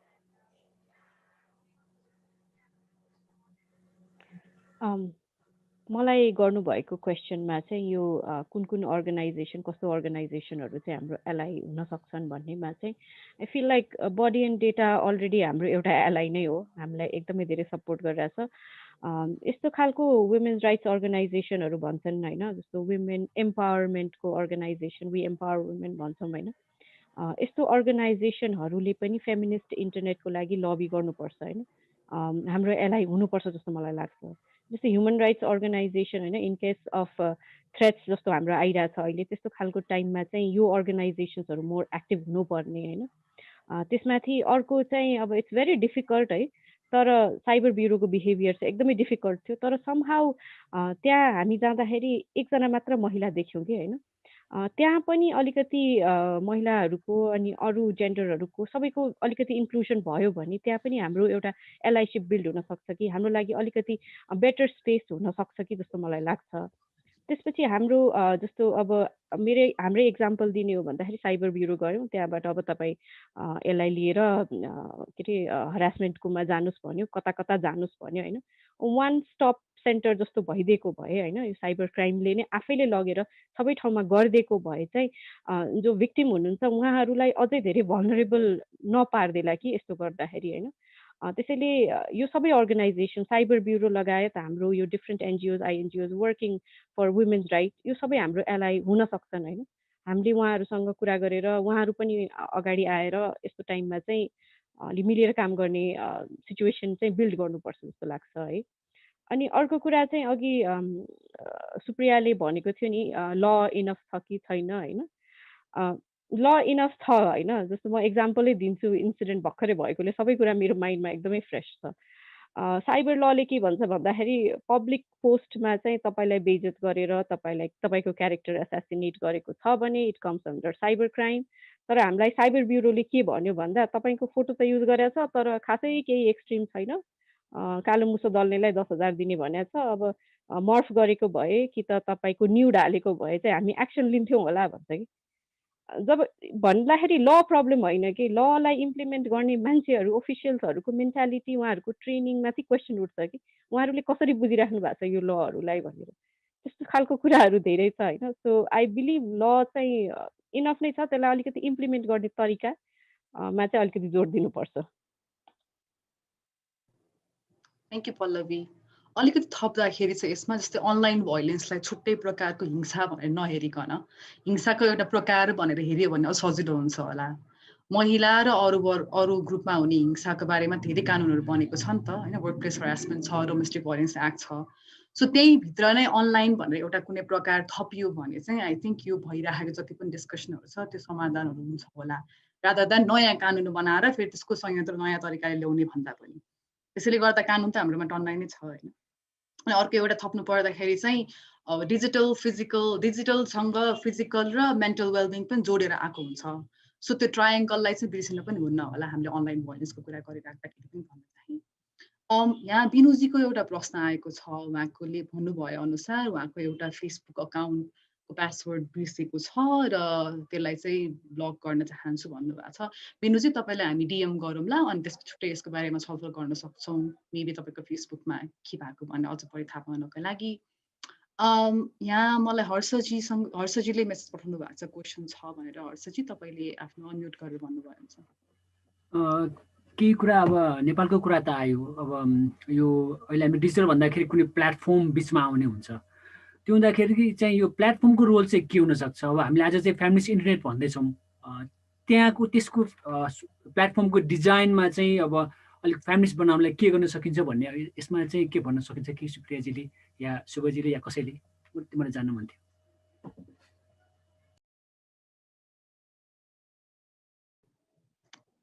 सुप्रिया लिने हो क्वेसन।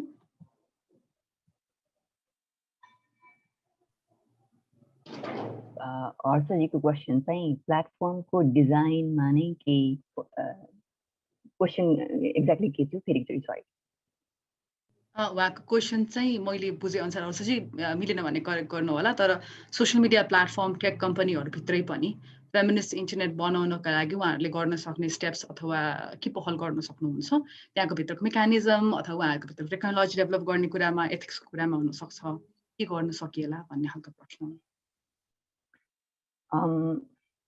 अब मेरो लिमिटेड पर्सपेक्टिभबाट भन्नुपर्दाखेरि चाहिँ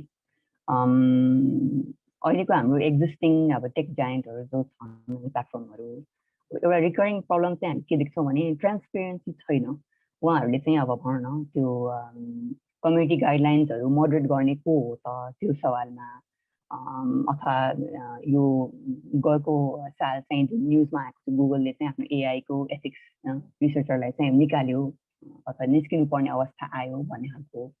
र त्यहाँभित्र एउटा फन्डामेन्टल लेभलमा नै त्यो अकाउन्टेबिलिटी ल्याउने प्रयास कसरी भइरहेको छ त भन्ने त्यो खुला रूपमा चाहिँ त्यसको छलफल हुन जरुरी छ होला। Yeah, I think I'm gonna end on that for now. अलिकति थप्दाखेरि आई थिङ्क बिग टेक जायन्टहरू त बिग टेक जायन्ट नै भइ नै हाल्यो होइन अघि भने जस्तै दे आर लेड अनि owned by cis white men होइन तर हाम्रै नेपालभित्रै पनि अब टेक्नोलोजीको विकास त अगाडि बढिरहेछ नि त हामी नै विभिन्न खालको टेक्नोलोजीहरू चलाइरहेछौँ एप्लिकेसनहरू आइरहेछ सो हामी भित्र कहीँ पनि के भइरहेछ भनेर पनि सोच्न अलिकति जरुरी छ होला बिजनेसलाई बिजनेस मात्रै भने नहेरिकन त्यहाँबाट हुनसक्ने हाम्रो डेटा प्राइभेसीमा ब्रिच हुनसक्ने अथवा हुनसक्ने कुनै पनि हार्म्स अथवा भायोलेन्सलाई पनि याद गरेर कन्भर्सेसन अगाडि बढाउन सकिन्छ होला भन्दै मैले मोडरेटर भन्दा अलि अगाडि गएर कुरा गरे जस्तो लाग्यो यहाँ अरू कसैलाई प्रश्नहरू छ भने अनम्युट गरेर सोध्न पनि सक्नुहुन्छ त्यतिन्जेल म यताको कमेन्ट सरी अघिनको यो छिरिङले सोधेको क्वेसनमा जुन सेकेन्ड पार्टको थियो क्वेसनको सेकेन्ड पार्ट जुन थियो maybe I can try to answer that as well.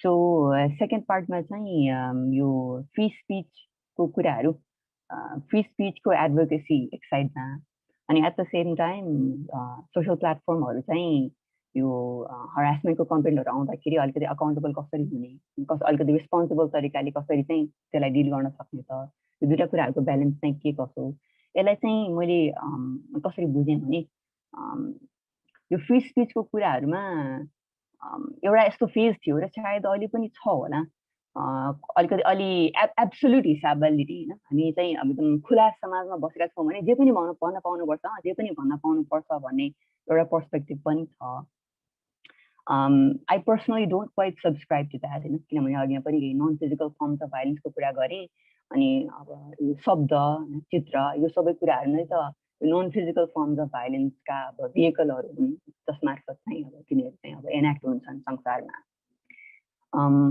अनि अब फ्री स्पीच को कुरा गर्दाखेरि चाहिँ हामीले के याद राख्नुपर्छ भन्दाखेरि फ्री स्पीच भन्ने कुरा खाली खुलेर बोल्ने अथवा जे पनि भन्न पाउने हिसाबले मात्र होइन कि पावरको रिलेसन को जुन सवाल छ त्यसको एकदमै धेरै चाहिँ इम्पोर्टेन्स हुन्छ तपाईको कोही एम्प्लोयर छ अब उमाथि तपाई फाइनान्शियली डिपेन्डेन्ट हुनुहुन्छ अनि त्यो एम्प्लोयरले चाहिँ एकदमै चाहिँ छाडा शब्दहरु प्रयोग गरेर तपाईलाई गाली गर्ने एउटा छ भने अर्कोमा चाहिँ भनौं न कोही सर्वसाधारणले चाहिँ हैन एकदमै फ्रस्ट्रेट भएर चाहिँ के अपशब्द युज गरेर चाहिँ पोलिटिशियन कसैलाई गाली गरेको हैन दुवैमा अपशब्दको प्रयोग छ त दुवै समान हुन् त भन्ने कुरा चाहिँ हामीले कन्सिडर गर्नुपर्छ हैन यो पावरको जुन कुराहरु छ र यो कन्टेक्स्चुअल हिसाबले हामीले यो कन्टेक्स्टलाई हामीले ध्यानमा राख्यौं भने चाहिँ यो फ्री स्पीच र एट द सेम टाइम हरासमेन्टको कुरा कसरी रेगुलेट गर्ने के चाहिँ हरासमेन्ट हो कस्तो खालको चिजले भिक्टिममाथि चाहिँ हार्म गरिरहेको छ र के स्पीच चाहिँ पोलिटिकल डिसेन्ट हो यो चाहिँ अब फ्री स्पीचको प्रोभिजन भित्र चाहिँ हामीले चाहिँ प्रोटेक्ट गरिराख्नुपर्छ भनेर एनालाइज गर्न अलिक सजिलो हुन्छ होला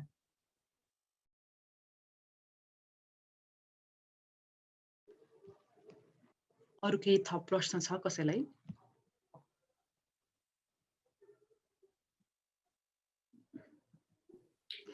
अमिनाजीले एउटा कमेन्ट राख्नु भएको छ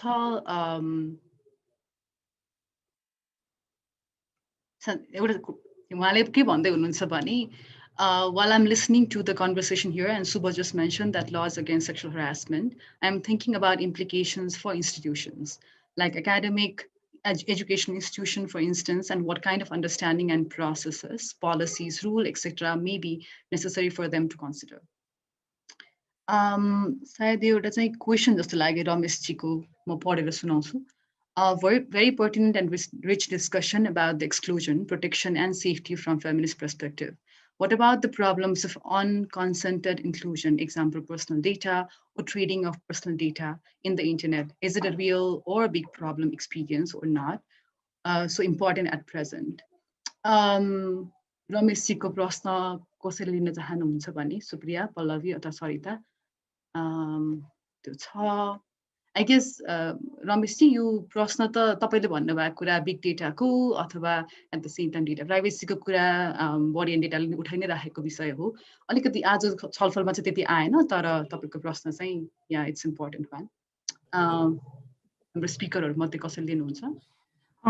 म अलिकति जोडे जस्तै अफ कोर्स अब डेटा प्राइभेसीका कुराहरु त अब इभन हाम्रो डेटाहरू जति पनि हिसाबले लिएका छन् त्यो कहाँ गइरहेको छ भनेर हाम्रो एक किसिमले कहाँ गइरहेका छन् भन्ने कुरामा चाहिँ हामी अझै पनि एउटा क्वेसन नै छ होइन, हामी नै भइरहेको स्थिति छ। अनि अर्को चाहिँ के देखिन्छ भने जस्तै जहिले पनि हामी चाहिँ के भनिरहेछौँ भने जस्तै अहिले पनि अब आउँदैछ नि त डिस्कसन जुन अहिलेको यो नागरिक एपकै कुराहरू गरिरहँदा पनि अब एक किसिमको हेर्दा चाहिँ सबै इन्फर्मेसन एक ठाउँमा आउँछ भनेर हामी कतिपय समुदाय मक्ख परिरहेछौँ। तर त्यो मक्ख परिरहँदा चाहिँ हामी के सबै हाम्रो इन्फर्मेसन जति चाहिँ सबै बाहिर खुलाउन चाहन्छौँ त? अफकोर्स चाहँदैनौँ होला।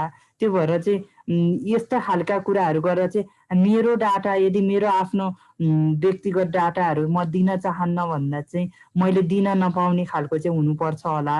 र जति पनि डाटाको कुराहरू गर्दा अब जस्तै हाम्रो अहिले यो सेक्युरिटीको कारणले गर्दा जति पनि अब यो सिसी क्यामेराहरू फिट गर्ने सबै प्लेसमा भन्ने कुराहरू पनि आछ, जुन त्यस्तो कुराहरूलाई गरिरहँदा चाहिँ कतै हामीले यस्तो केसहरूमा चाहिँ प्राइभेसीलाई चाहिँ अझै पनि हामीले लुज गर्न गइरहेका छौँ कि भन्ने कुरा रमेशजीसँग एग्री हुँदै हुँदै चाहिँ हामीले चाहिँ हाम्रो आफ्नो पर्सनल डेटा चाहिँ कहाँ युज हुँदैछ र के पर्पोजको लागि चाहिँ हाम्रो डाटा लिइँदैछ भन्ने कुरामा चाहिँ हामी आफैले पनि थाहा पाउन पर्ने आवश्यक पनि देखिन्छ र त्यो हिसाबमा पनि हाम्रो ध्यान चाहिँ जानुपर्छ र त्यो हिसाबमा पनि हामीले डिस्कसनहरू चाहिँ गर्नुपर्छ होला भन्ने कुरा चाहिँ जोड्न चाहन्छु। किनभने यो पनि काइन्ड अफ को एक्सक्लुजन चाहिँ बहिष्करण चाहिँ हो। किनभने यदि समावेशीकरणै हुन्थ्यो भने त हाम्रो डाटा अथवा हामीसँग सम्बद्ध कुरा कहाँ कुन प्रयोजनमा प्रयोग हुँदैछ, कुन उद्देश्यले गरिँदैछ भन्ने कुरा त्यो सबै त हामी सबैलाई थाहा त हुनु पर्यो। राइट टु इन्फर्मेसनका हामी कुरा गर्छौँ भने सूचनाको अधिकार कुरा गरिरहँदा त हाम्रो आफ्नै डाटा नै के भइरहेछ भन्ने कुरामा त हामीले थाहा पाउनु पर्यो। थ्याङ्क यू सरिता रेस्पोन्सको लागि। अरू साथीहरू अघि अमिनाजीको चाहिँ त्यो प्रश्न थियो कमेन्ट भन्दा पनि, सो कसैले लिन चाहनुहुन्छ भने Supriya. So more the question फेरि such a forthright as a refresher for myself. I am thinking about implications for institutions like academic educational institutions, for instance, and what kind of understanding processes, policies, rules, etc. may be necessary for them to consider.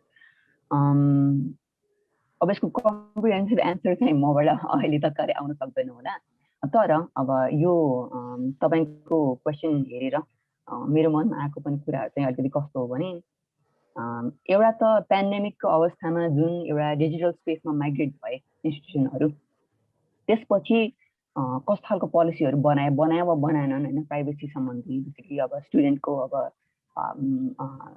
यो educational पर्फर्मेन्सको कुराहरूदेखि लिएर अथवा private इन्टरेक्सनहरूको कुराहरू लिएर जुन छ होइन।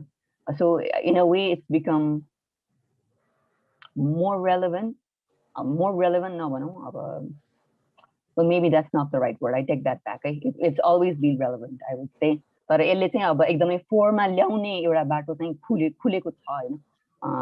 जनमानसमा चाहिँ मान्छेहरूले यसलाई हेर्ने बेला चाहिँ अझ अर्जेन्सीले हेरौँ भन्ने चाहिँ मलाई लाग्छ। र अर्को कुरा अब यो अघि नै जुन हामीले अलिकति गफ गऱ्यौँ नि, यो अनलाइन भाइलेन्स छुट्टै हिसाबले लिने भनेको जस्तै अब अनलाइन हरासमेन्टलाई छुट्टै हिसाबले दिने भन्दा पनि अब अनलाइन सेक्सुअल हरासमेन्ट पनि that is sexual harassment at the end of the day. अनि सेक्सुअल हरासमेन्टको बारेमा त कुनै पनि इन्स्टिट्युसन, कम्पनी होस् या स्कुल होस् या कलेज होस् वाट एभर अर्गनाइजेसन होस्, सबैले चाहिँ केही न केही पोलिसी लिएर चाहिँ रेडी हुनुपर्छ, so that if people are experiencing that then they can be addressed. The organization, the entity, institution has some way of addressing that. अनि अब अनलाइन सेक्सुअल भाइलेन्सलाई एड्रेस गर्ने पनि त्यसकै एउटा पाटो नहो भन्ने हिसाबले। र साथसाथै अर्को चाहिँ त्यो एक्चुअल भाइलेन्सको कुराहरूलाई एड्रेस गर्ने मात्र नभइकन प्रिभेन्टिभ भनौँ कि के भनौँ यसलाई, that should also be incorporated as part of तिनीहरूको एजुकेसनल करिकुलम भनौँ न एक हिसाबले, एउटा सेन्सिटाइज गर्ने भनौँ, maybe not necessarily always in a formal context, तर त्यो इस्युजहरू प्रति सेन्सिटाइज गर्ने इन्भाइरोमेन्ट क्रिएट गर्नको लागि these institutions are like one of the better platforms to do that as well. म अलिकति जोड्न चाहन्छु जसरी यो एकाडेमिक इन्स्टिट्युसनहरूमा चाहिँ जुन सुप्रिया दिदीले ल्याउनु भएको सबै कुरामा सहमत हुँदै हुँदै चाहिँ जस्तै अर्को चाहिँ के पनि हुनसक्छ भने जस्तै त्यहाँभित्र पनि एक लेभलको यो डिस्कोर्सहरू पनि कन्टिन्यू खालको डिस्कोर्सहरू र करिकुलम नै अथवा सर्टेन क्लासरुममा अथवा हुन्छ नि कतिपय इभेन्टहरूमा चाहिँ यस्तो खालका डिस्कसनहरूमा पनि भइहाल्यो भने चाहिँ जुन भाइलेन्सको हिसाबले मात्र होइन जुन यो प्लेजरसँग पनि कसरी जोड्न सकिन्छ भन्ने कन्टेक्स्टमा पनि कतिपय एकाडेमिक इन्स्टिट्युसनहरूमा अथवा एकाडेमिक इन्स्टिट्युसनको करिकुलमहरूमा अथवा एकाडेमिक इन्स्टिट्युसनको डिस्कसनहरूमा चाहिँ त्यो खालको डिस्कसनहरू पनि भयो भने चाहिँ अझ वाइडर पर्सपेक्टिभ चाहिँ आउँथ्यो कि यसमा भन्ने कुरा र त्योसँग जोड्दै जोड्दै जाँदा चाहिँ अनि भाइलेन्सको कुराहरू गरिरहँदा पनि अलिकति त एक्सेस नपाउनु पनि एक किसिमको त भाइलेन्स हो नि त ऊ हुनाले त्यही भएर चाहिँ जोडिरहँदा चाहिँ भाइलेन्स र एक्सेसलाई चाहिँ कसरी जुन लिङ्कअप गराएर अथवा कसरी चाहिँ एकअर्कासँग चाहिँ इन्टरकनेक्सन गराएर हामीले हेर्ने भन्ने खालका यो यस्ता यस्ता इस्युहरूमा चाहिँ म रिसर्च गर्नको लागि पनि मेबी एकाडेमिक इन्स्टिट्युसनबाट एकाडेमिसियनहरूबाट चाहिँ यस्तो खालको रिसर्चहरूमा पनि अलिकति ध्यान आकर्षण अथवा यसमा चाहिँ अझ मोर रिसर्चहरू हुँदै गयो भने चाहिँ इभिडेन्स ग्यादरिङ त्यस्तै गरेर विभिन्न खालको ऊहरू चाहिँ इभिडेन्सहरू चाहिँ जेनेरेट हुन सक्थ्यो कि भन्ने जस्तो पनि लाग्छ। हस्, थ्याङ्क यू। थ्याङ्क यू दुवैजनालाई। प्रीतिशाजीबाट एउटा यहाँ प्रश्न छ, स्पेसिफिक कुनै पनि स्पिकरलाई होइन तर यस्तो खालको अनलाइन भोयलेन्सहरू अनलाइन थ्रेटहरू फेमिनिस्टहरूलाई नि किन हुन्छ, एक्टिभिस्टहरूलाई किन हुन्छ र अनुभव कस्तो रह्यो त रहन्छ यस्तो खालको थ्रेटहरू आउँदाखेरि भन्ने खालको प्रश्न छ। थ्रेट आउँदा कसैलाई पनि राम्रो त फिल नहोला तर कसैले लिन चाहनुहुन्छ यो प्रश्न भने मेबी हुन्छ। यस्तो किन हुन्छ भने एउटा त हाम्रो अझै पनि जति भनौँ भने नि पेट्रिआर्की सोसाइटी छ नि त होइन, मेल डोमिनेसन सिसजेन्डर डोमिनेसन जति पनि छ चाहिँ इस्यु रेज गरिरहँदा चाहिँ अलिकति एक किसिमको डोमिनेसनको त्यो माइन्डसेट जति पनि छ पेट्रिआर्की माइन्डसेट प्लस डोमिनेसनको डोमिनेटेड माइन्डसेटले गर्दा त्यसले पनि पारिरहेको छ। अनि अर्को कुरा चाहिँ के हुन्छ देखिन्छ भने अलिकति हाम्रो कल्चरलाई लिएर हाम्रो पहिलेदेखिको गरेको कल्चरमा चाहिँ अलिकति त्यो दबिनै पर्छ भन्ने त्यो भइसकेपछि चाहिँ त्यो एक किसिमको जेन्डर रोल सानैदेखि एक किसिमको एउटा जेन्डर बाइसनेसको साथ हामीलाई हुर्काइन्छ नि हो, त्यो खालकोले पनि केही न केही हिसाबमा चाहिँ प्रभाव पारिरहेको जस्तो लाग्छ। र अर्को भनेको चाहिँ एक्टिभिस्टहरूलाई किन चाहिँ हुन्छ भने जस्तै हामीले जति पनि अघिदेखिको डिस्कस गरिरहेछौँ अनलाइन भाइलेन्सका कुराहरू गरिरहेछौँ र विभिन्न प्लेटफर्महरूको कुरा गरिरहेछौँ। प्लेटफर्महरूमा युज गर्दा पनि हामीले जति पनि उखान तुक्काहरूदेखि लिएर जति पनि तपाईँले युज गरेको म्याक्सिमम उखान तुक्काहरू त्यस्ताहरू यो हेर्नुभयो नि त्यो भनेको एउटा त कि त डिजेबिलिटीलाई टार्गेट गरेर बनिएका उखान तुक्काहरू हाम्रो समूह पहिल्यैदेखिको त्यो टार्गेटेड गरेर कि त फिमेललाई कि त अथवा जुन यौनिक विविधता भित्र रहेका जुन समुदायलाई लिएर बनेका जुन उखान तुक्काहरूदेखि लिएर जुन किसिमको माइन्डसेट भयो नि त्यो माइन्डसेटले गर्दा चाहिँ अझै पनि हुन्छ। अनि अर्को कुरा भनेको चाहिँ अब जस्तै एक्टिभिस्टहरू जति पनि हुन्छ केही न केही भइसकेपछि चाहिँ जुन त्यसको अगेन्स्टमा स्टेप लिइरहँदा चाहिँ अनि त्यसपछि त्यो स्टेप लिने मान्छेहरू चाहिँ बढ्दै बढ्दै गइरह्यो भने त जसले भाइलेन्स गरिरहेको छ अथवा जसले डोमिनेट गरिरहेको छ उसको लागि त काइन्ड अफ थ्रेट हो नि त। अनि त्यो थ्रेटबाट चाहिँ एउटा अथवा दुईटा भोइस आउन सुरुवातमै चाहिँ यदि त्यो थ्रेटलाई रोक्यो भने चाहिँ मेबी है कुड बी द माइन्डसेट अब म आफू त्यो थ्रेटलाई रोक्यो भने चाहिँ उनीहरूलाई दबाउन सकिन्छ भन्ने माइन्डसेटबाट पनि गाइडेड भयो कि जस्तो लाग्छ। र अफकोर्स एक्सपिरियन्स गर्नु नै पर्छ होइन, किनभने कुनै खुलेर बोल्यो अब कतिपय प्रोग्राममा गएर आइयो अथवा कतिपय इभेन्टमा बोल्यो भने भरे घर आइसकेपछि कस्ता फोन आउलान् भन्ने कुरा भनेको चाहिँ एक किसिमको मेन्टल्ली चाहिँ त्यो एक किसिमको डिस्टर्ब भएरै आउन पर्ने खालको सिचुएसनहरू चाहिँ अफकोर्स हुन्छ नै।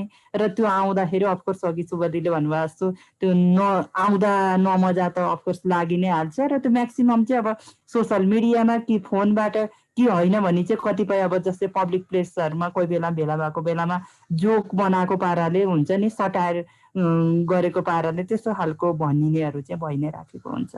हस्, थ्याङ्क यू। हस्, धन्यवाद जम्मैजनालाई क्वेसन राख्नु भएको साथीहरू र हाम्रो स्पिकर्सहरूलाई पनि त्यसको उत्तर दिनुभएकोमा।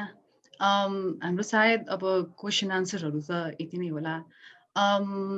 त्यति भन्दै अन्त्यमा चाहिँ हाम्रो समय पनि अब लगभग सकिन लागेको छ। सबैलाई धन्यवाद भन्दै के पनि भन्न चाहन्छु भने technology, online spaces, online platform भन्ने कुरा एकदमै आवश्यक छ। एउटा त हाम्रो फ्री स्पिच हुन्छ नि अनलाइन एक्सप्रेसनको लागि र साथसाथै मुभमेन्ट बिल्डिङको लागि पनि। त्यति हुँदाहुँदै राम्रो छ भन्दैमा यसमा भित्र भएको समस्या, यसमा भित्र भएको जति पनि अडचनहरू र कमी कमजोरीहरू छ औँलाउनु हुन्न भन्ने चाहिँ होइन। कहिलेकाहीँ चाहिँ ब्लेम के आउँछ भन्दा सधैँ नेगेटिभ कुरा गर्यो होइन, कोट अनकोट नेगेटिभ, अनि टेक्नोलोजीलाई नराम्रो भन्यो भन्ने खालको चाहिँ ब्लेम आउँछ। तर हामी चाहिँ अगेन्स्ट टेक्नोलोजी होइन कि टेक्नोलोजीले चाहिँ एम्पावरमेन्टको लागि एउटा प्लेटफर्म दिनु पर्यो, एउटा खालको माध्यम बन्नु पर्यो, न कि यो आफै सल्युसन चाहिँ होइन भन्ने हिसाबले। त्यसैले गर्दा यहाँभित्र भएको समस्या जुन चाहिँ हाम्रो अफलाइन संसारकै रिफ्लेक्सन हो त्यो बारेमा कुराकानी गरिराख्नुपर्छ। किन भन्दा अझै पनि अनलाइन स्पेसभित्र, अनलाइन प्लेटफर्मभित्र चाहिँ गर्न सक्ने कुराहरू धेरै छन् होइन। जब कि अफलाइन स्पेसमा कतिपय हाम्रो सामाजिक संयन्त्रहरू, हाम्रो सोसल इन्स्टिट्युसनहरू यति धेरै मजबुत भइसकेका छ, त्यहाँ चाहिँ अलिक हल्लाउन अलिक गाह्रो भन्ने हिसाबले। र त्यो त्यहाँभित्र भएको इन्टरनेट र अनलाइन स्पेसमा भएको इन्जस्टिस रिकग्नाइज गर्दा गर्दै हामीले कुरा गर्नुपर्ने विषयहरू यो हो। त्यहाँभित्र पनि मार्जिनलाइज पिपलहरूको पर्सपेक्टिभबाट भन्ने हिसाबले यो सानो हाम्रो पहल मात्रै हो आजको कन्भर्सेसन। यो चाहिँ वान टाइम इभेन्ट नभइकन होपफुली हामीले अरू इभेन्टहरूमा, अरू खालको प्लेटफर्महरूमा, अरू कन्भर्सेसनहरूमा पनि इन्टरनेट हाम्रो चाहिँ लाइफको एकदमै महत्त्वपूर्ण भाग भइसकेको हुनाले त्यहाँ पनि आउँछ होला भन्ने मैले अपेक्षा गरेको छु। तपाईँहरूको आफ्नो काम गर्ने क्षेत्रमा यति भन्दै म चाहिँ हाम्रो तिनजना स्पिकरलाई कुनै एउटा लास्ट वर्ड अथवा फ्रेज, एउटा सेन्टेन्स छ भने त्यो भन्दै चाहिँ बिदा हुनलाई अनुमति माग्छु। मेबी वी क्यान स्टार्ट, अहिले चाहिँ सुप्रियाबाट स्टार्ट गरौँ, अनि त्यसपछि पल्लवी, अनि त्यसपछि Sarita. Last words. Oh my gosh, I'm in the spotlight.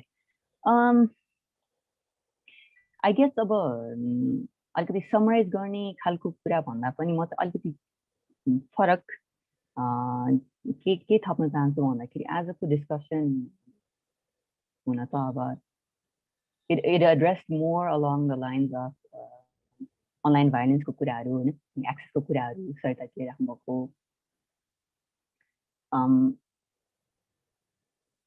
तर फेमिनिस्ट इन्टरनेटको हामीले कल्पना गर्दाखेरि there are definitely a lot more dimensions to it. यस्तो पनि नहोस् कि हाम्रो यस्तो गफ गर्दा चाहिँ it's always about like हुन्छ नि यो gender based violence, online violence अनि यही नै हो भन्ने हिसाबले एउटा चाहिँ वान डाइमेन्सनल पर्सपेक्टिभ मात्र होइन, हाम्रो बुझाइ यति मात्रै होइन। आफूले चाहिँ एकदमै खुला रूपले आफ्नो एक्सपिरियन्सहरू सेयर गर्न पाऊँ, नयाँ अपर्च्युनिटीहरू पाऊँ, एउटा चाहिँ पोजिटिभ सेन्टिमेन्टको हिसाबले कसरी अगाडि बढ्न सक्छौँ भन्ने definitely that's something that we all acknowledge and want to bring forward, and I hope that that's a sentiment that we carry forward as we move ahead with our conversations as well. Thank you.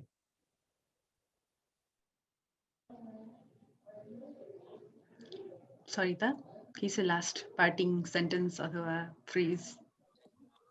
मलाई लागेको चाहिँ एउटा चाहिँ म के भन्न चाहन्छु भने जस्तै आज हामीले फेमिनिस्ट इन्टरनेटको कुराहरू गरिरहेछौँ र यो चाहिँ के सोचाइ नजाओस् भन्ने रिक्वेस्ट गर्न चाहन्छु भने यो मेललाई एक्सक्लुजन हो भन्ने चाहिँ नलिनु होला। किनभने यो भनेको फेमिनिस्ट इन्टरनेटको हाम्रो डिस्कसन चाहिँ अबको डिस्कसन भनेको चाहिँ जति पनि सीमान्तीकरणमा रहेका समुदायहरू सबैले इक्वल एक्सेस गर्न पाउने अथवा इफ नेसेसरी इक्विटीलाई पनि ध्यानमा दिएर चाहिँ इन्जोय गर्नको लागि जुन किसिमको डोमिनेसन अहिलेसम्म भइरहेको छ अब चाहिँ इक्वली इन्जोय गरेको र without threat, without any judgement चाहिँ युज गर्न पाउने थलो होस् सबैको लागि भन्ने कुरा र त्यसको इन्जोय चाहिँ गर्न पाओस् भन्ने चाहिँ कामना हो। र त्यो हिसाबले पनि अलिकति बहसहरू अघि बढोस् र त्यो हिसाबको माइन्डसेट चाहिँ सबैमा विकास हुँदै गयो भने चाहिँ फेमिनिस्ट इन्टरनेटले चाहिँ सार्थकता पाउँछ कि ताकि यो महिलाको मात्र मुद्दा हो अथवा कुनै पछाडि पारिएकाको मात्रै हो भनेर एक किसिमको साइड लगाउने हिसाबले भन्दा पनि यो चाहिँ it's our issue, it's our collective, it should be the collective issue भन्ने कुरामा चाहिँ जानुपर्छ अथवा भन्ने खालको सोचाइ चाहिँ हुनुपर्छ। Thank you Sarita. पल्लवी? म लास्टमा के भन्न चाहन्छु भन्दाखेरि मेरो इन्टरनेटमा एक्सपिरियन्स नराम्रो मात्र छैन होइन। अहिलेको केस अथवा मैले गर्ने काम, मैले जुन कुरा उठाउँछु ओपिनियनहरू, त्यो सबमा सोलिडारिटी देखाउने र मेरो भोइसलाई अझ टार्गेटेड ग्रुप, अझ वाइडर अडियन्समा पुर्याउने काम पनि इन्टरनेटको थ्रुबाट नै भइरहेको हुन्छ। सो मैले इन्टरनेट युज गर्दाखेरि थ्रेट र नेगेटिभिटी मात्र होइन, त्यहाँबाट धेरै पोजिटिभिटी पनि पाइरहेकै हुन्छु। सो त्यही भन्न चाहन्छु लास्टमा, इट्स नट अलवेज नेगेटिभ भनेर। थ्याङ्क यू सो मच सबैजना। अनि अन्त्यमा सबैलाई धन्यवाद भन्दै, फेमिनिस्ट इन्टरनेट भएको खण्डमा चाहिँ फेमिनिस्टहरूलाई मात्रै होइन, सबैलाई नै फाइदा हुन्छ। सरिताको कुरा रिइटरेट गर्दा गर्दै सबैलाई धन्यवाद भन्न चाहन्छु यहाँ कार्यक्रममा आइदिनु भएकोमा। हामीलाई सम्पर्क गर्ने ठेगानाहरू हामी एकछिनमा राखिदिन्छौँ। वेबसाइट, सोसियल मिडिया के छ भने तपाईँहरूलाई कुनै प्रश्न छ बडी एन्ड डेटाले गर्ने कार्यक्रम अथवा हाम्रो आगामी हुन लागेको कार्यक्रम तालिमहरूमा कुनैमा समावेश हुन मन छ भने पनि हामीलाई कन्ट्याक्ट गर्न सक्नुहुन्छ भन्दै सबैलाई धन्यवाद भन्दै आजकोबाट कार्यक्रमबाट बिदा हुन चाहन्छु। धन्यवाद। र हाम्रो साथसाथै साइन ल्याङ्ग्वेज इन्टरप्रेटर निर्पाजी र रमाजीलाई पनि एकदम धेरै धन्यवाद। हाम्रो कार्यक्रमको ड्युरेसनभरि नै साइन ल्याङ्ग्वेज इन्टरप्रिटेसन गरिदिनु भयो, त्यसको लागि पनि। र साथसाथै सबै स्पिकर्सहरू र हाम्रो साथीहरू जसले यहाँ कमेन्ट राख्नुभयो र श्रीपालाई पनि रिसोर्सहरू सेयर गरिदिनु भएकोमा